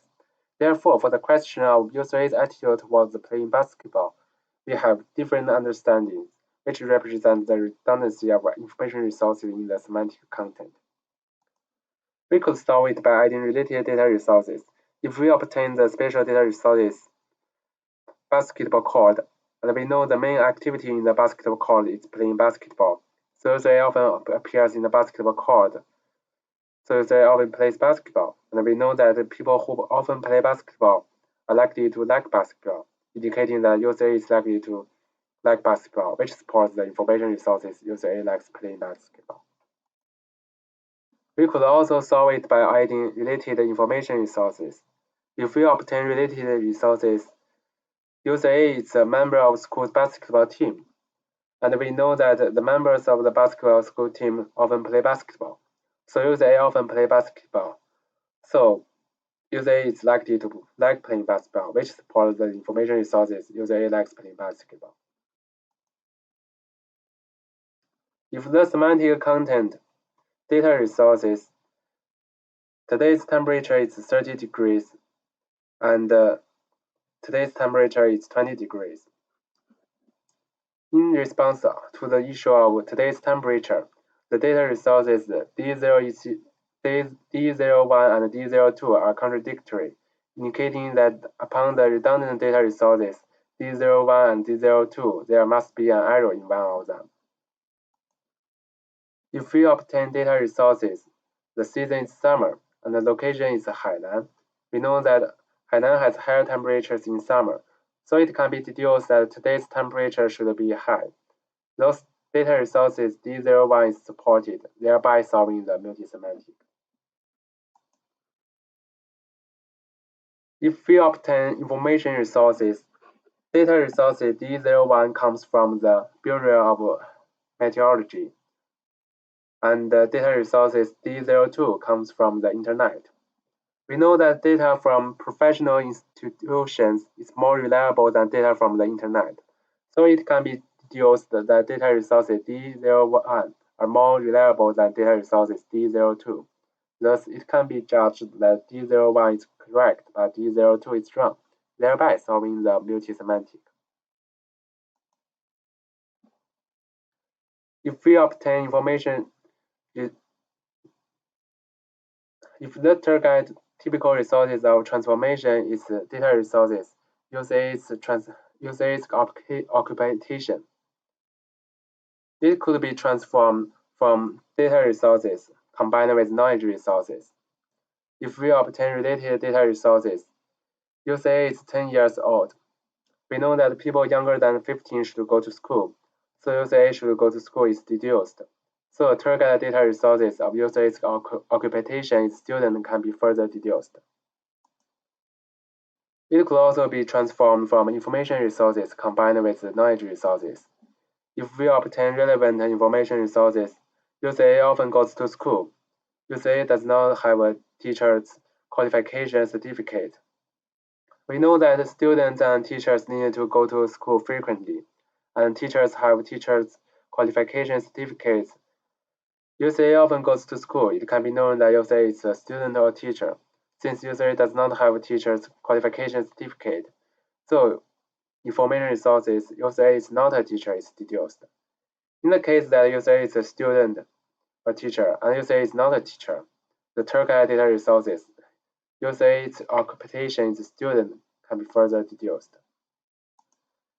It could be transformed from information resources and data resources combined with knowledge resources. If we obtain relevant data resources, user A is 10 years old this year. Information resources, user A often goes to school. We know that teacher's age is generally greater than 20. Since user A often goes to school, it can be known that user A is a student or teacher. Since user A is 10 years old this year, and the teacher's age is generally greater than 20 years old, so user A is not a teacher. So a tour guide data resources, user A's occupation is a student, can be further deduced. If the tour guide typical resources of transformation is information resources, user A likes to play soccer. It could be transformed from information resources and data resources combined with knowledge resources. If we obtain user A's related reading data resources, soccer news, and information resources, user A likes sports. We know that people who often watch soccer news are interested in soccer sports events. Since user A often reads soccer news, so user A is interested in soccer matches. Because user A is interested in soccer may only lies in watching soccer matches, the information resources user A is interested in soccer matches cannot directly infer that user A likes to play soccer.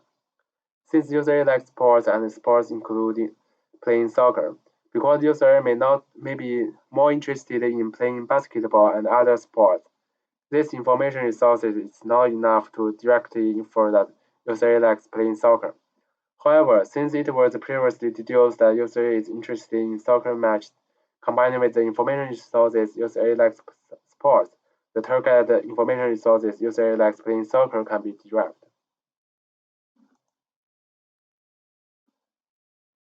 Motion content is not limited to user's overall movement, but also includes the movement of a single part of the user, such as hand, feet, head, and the combined movement of multiple parts.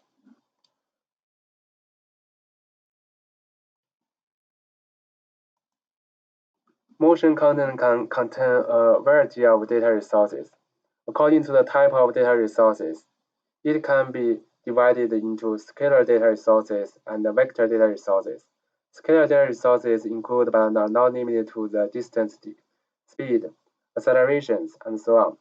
Vector data resources include but are not limited to direction of motion, the location of motion, and so on. Motion content also contains a variety of information resources. Information resources are obtained by combining the detected data resources with purpose. These information resources can be generally recognized as movement information such as smell, finger snapping, clapping, and so on, or movement information defined by the user such as specific gestures or a certain dance. For example, smell is an information resource expressed by mouth movement.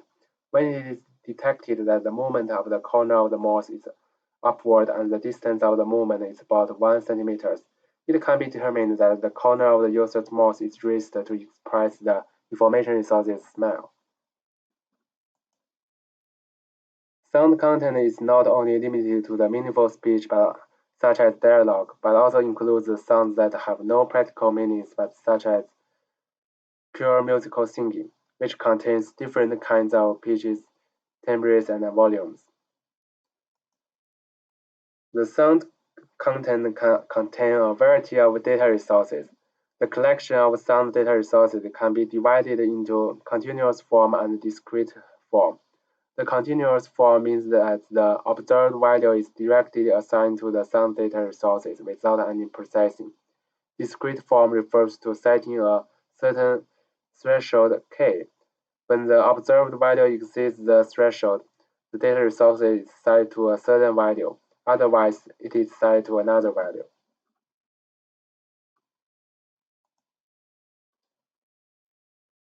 After the processing of encoding, the data resources and information resources obtained may not be used directly.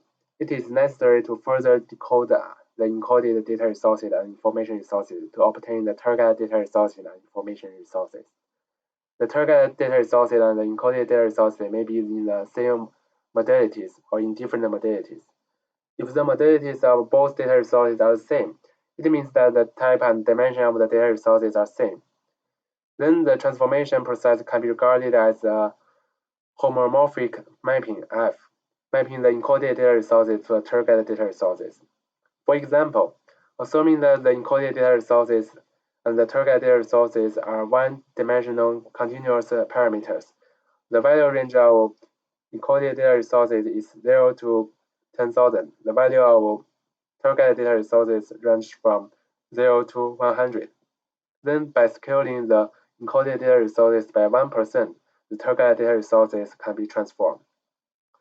For the transformation between data resources of different modalities, the transformation process can be regarded as first performing cross-modal inference G on the encoded data resources. The encoded data to obtain the data resources which is in same model with target data resources.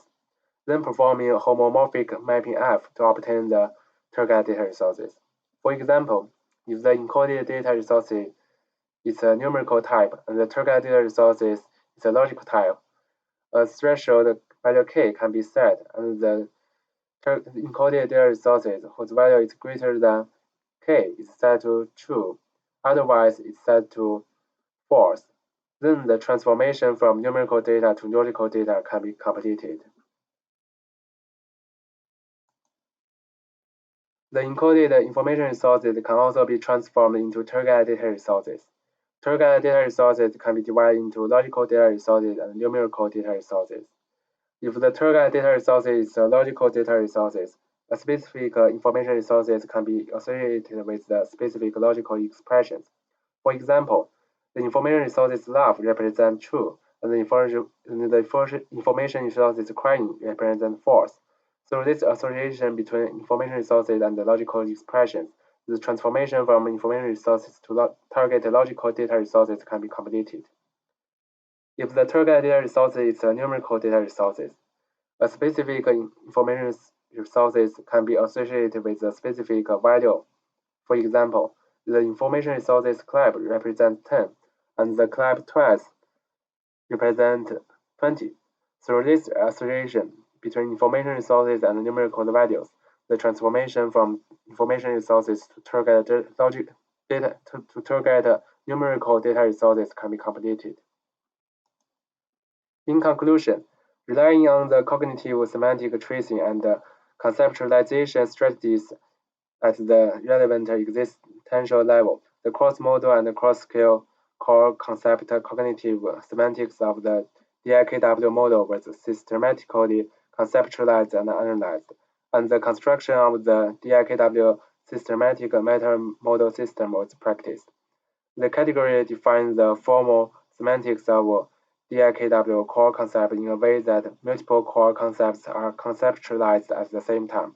It is proposed to expand the knowledge graph into data graph, information graph, knowledge graph, and wisdom graph based on DIKW, which will help to promote the recognition of multimodal mixed content by knowledge graph.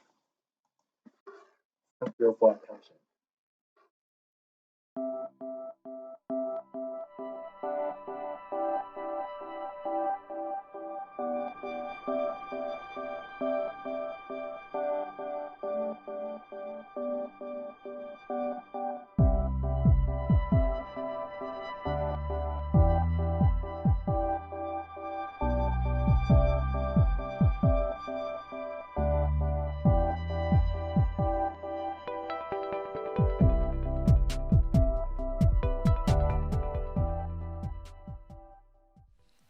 Dear researchers, my name is Tianqi Xu. It's my pleasure to make a paper presentation for you. I come from Artificial Intelligence Research Center, National Innovation Institute of Defense Technology of People's Republic of China. My research area is distributed reinforcement learning, and my paper title is Distributed Reinforcement Learning with States Feature Encoding and States Stacking in Continuous Action Space.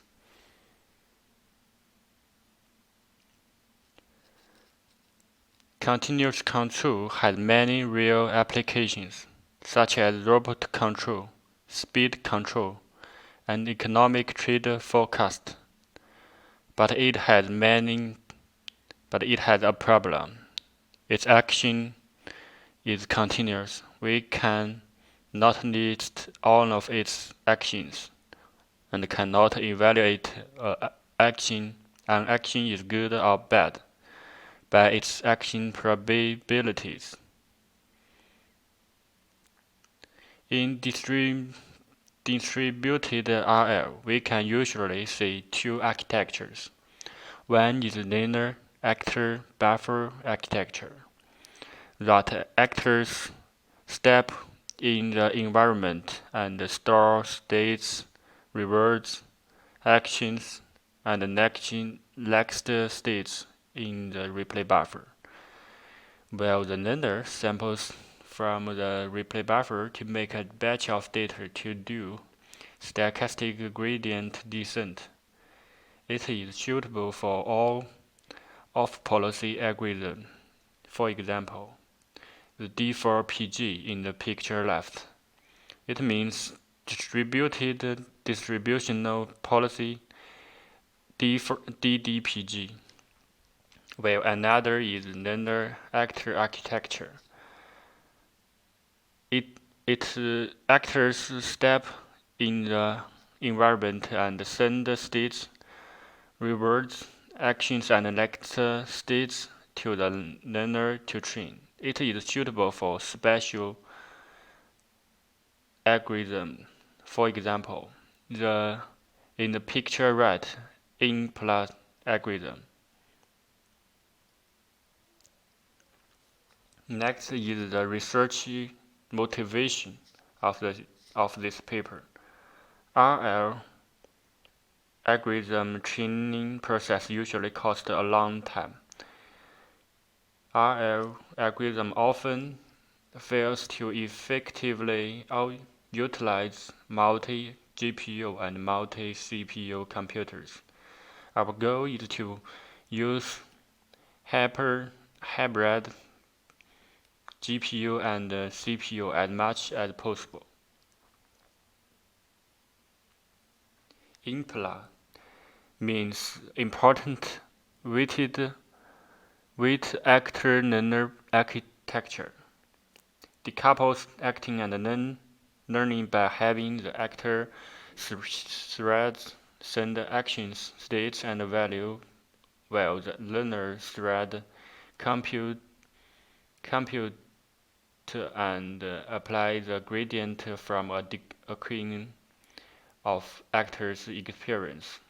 This will maximize GPU utilization and allow for increased sample throughput, resulting in high training speed on a simpler environment. With the increase of the number of learners, the worker policy begins to deviate from the learner policy, resulting in an absolutely policy gradient. The purpose of the IMPLA is to get a better estimation of the current state value function based on the trajectories and the current state value function.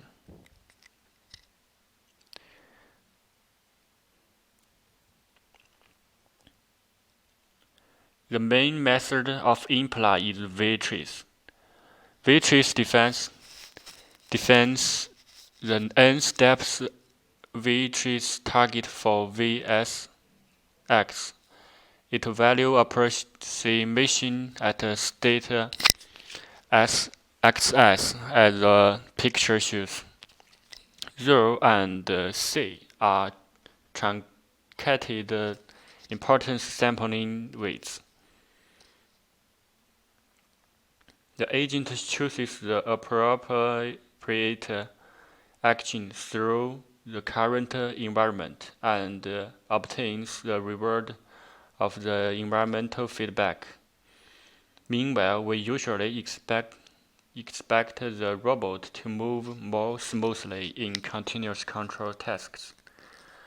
Having an agent retrospect the environmental observations it has just experienced may help it choose more appropriate actions. So, we retain the states of the past 3 steps in the state of each step as shown that learned from DRQN's approach to handling particularly observable Markov decision process. As shown in the slide, ST means ST, subtract 3 ST, subtract 2 ST, subtract 1, and ST. In practical problems, the action space of many tasks is continuous, such as robot control. If there is a ready-made position controller, the expected output of the policy can be a position, which is neurally continuous. This is also applicable to speed control. In the continuous action space, it is unrealistic to calculate the probability of every action because of infinity actions. Consequently, the problem can be solved to obtain a probability distribution of action in certain action spaces. At this point, we need to parameterize the policy, which represents the distribution of operations.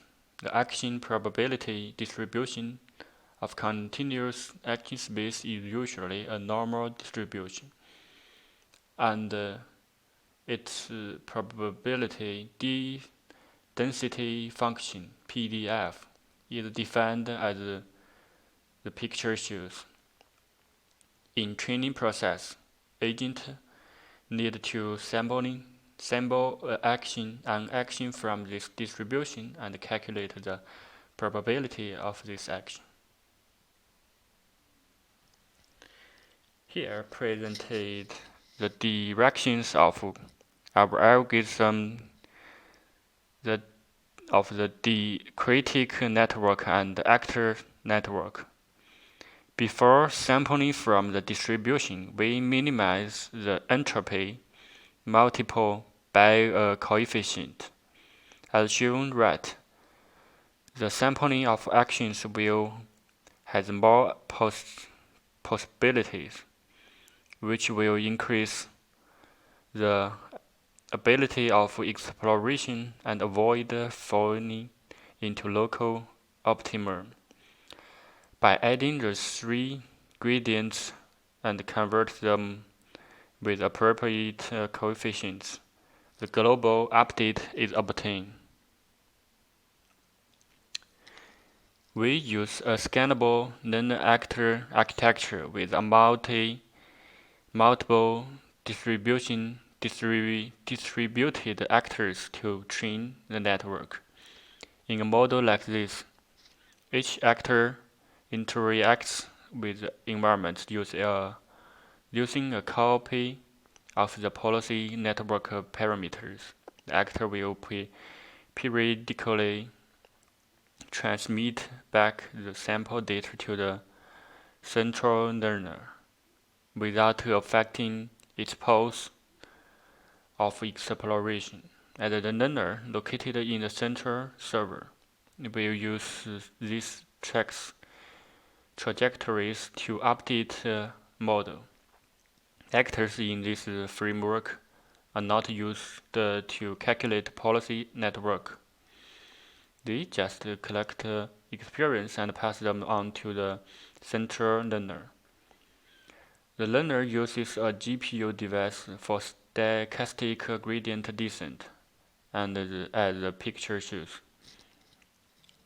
Therefore, in such an architecture, the actor and the learner are work independent.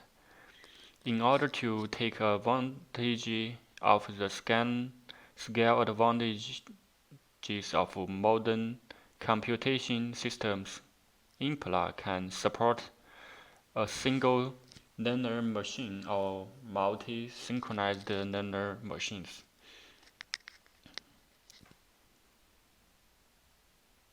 As shown in the slide, the performance of our algorithm in 4 logical tasks. We use 8 actors and a single learner, and each actor runs 16 simulators in parallel. Our experiment is carried out on a computer that had one CPU with 16 cores and an NVIDIA 1050 Ti GPU. At the same time, our algorithm is compared with D4PG, which is a distributed reinforcement learning algorithm too, in order to ensure the fairness of the experiment. This group of comparison experiment is also run on the same hardware device, and 8 actors are assigned. It can be seen that our agents are better than D4PG in most environments, and they can get a higher reward even in the hyper environment, where the performance advantage is obvious. Our agent is the first to reach the convergence state. The learning speed of the central learner is closely related to the scale of the learner. The faster the sample returns rate, the faster the learner can learn, but the computation performance of our GPU is limited. Here we presented the time efficiency measurement and sample efficiency measurement. As expected, the more actors, the faster the agent learn, but the growth is not linear. When the number of actors reaches more than 8, the growth of training speed is not obvious. This is because the computation power of GPU limits the training speed of agents.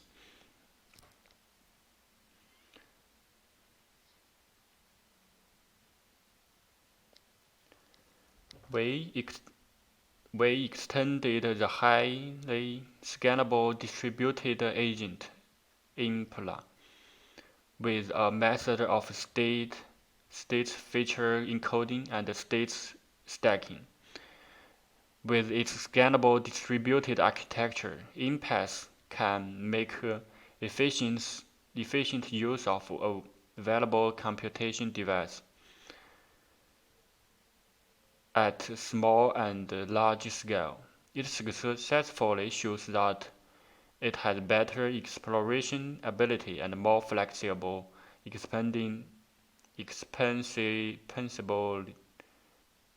in high dimensions input space and continuous action space.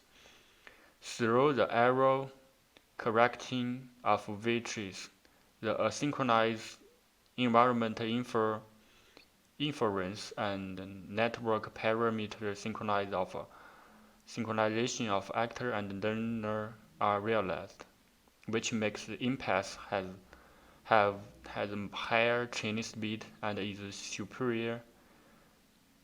better than D4PG, which is also a distributed reinforcement learning algorithm optimized on the continuous action space. However, it is also brings a problem that impacts low sample utilization efficiency.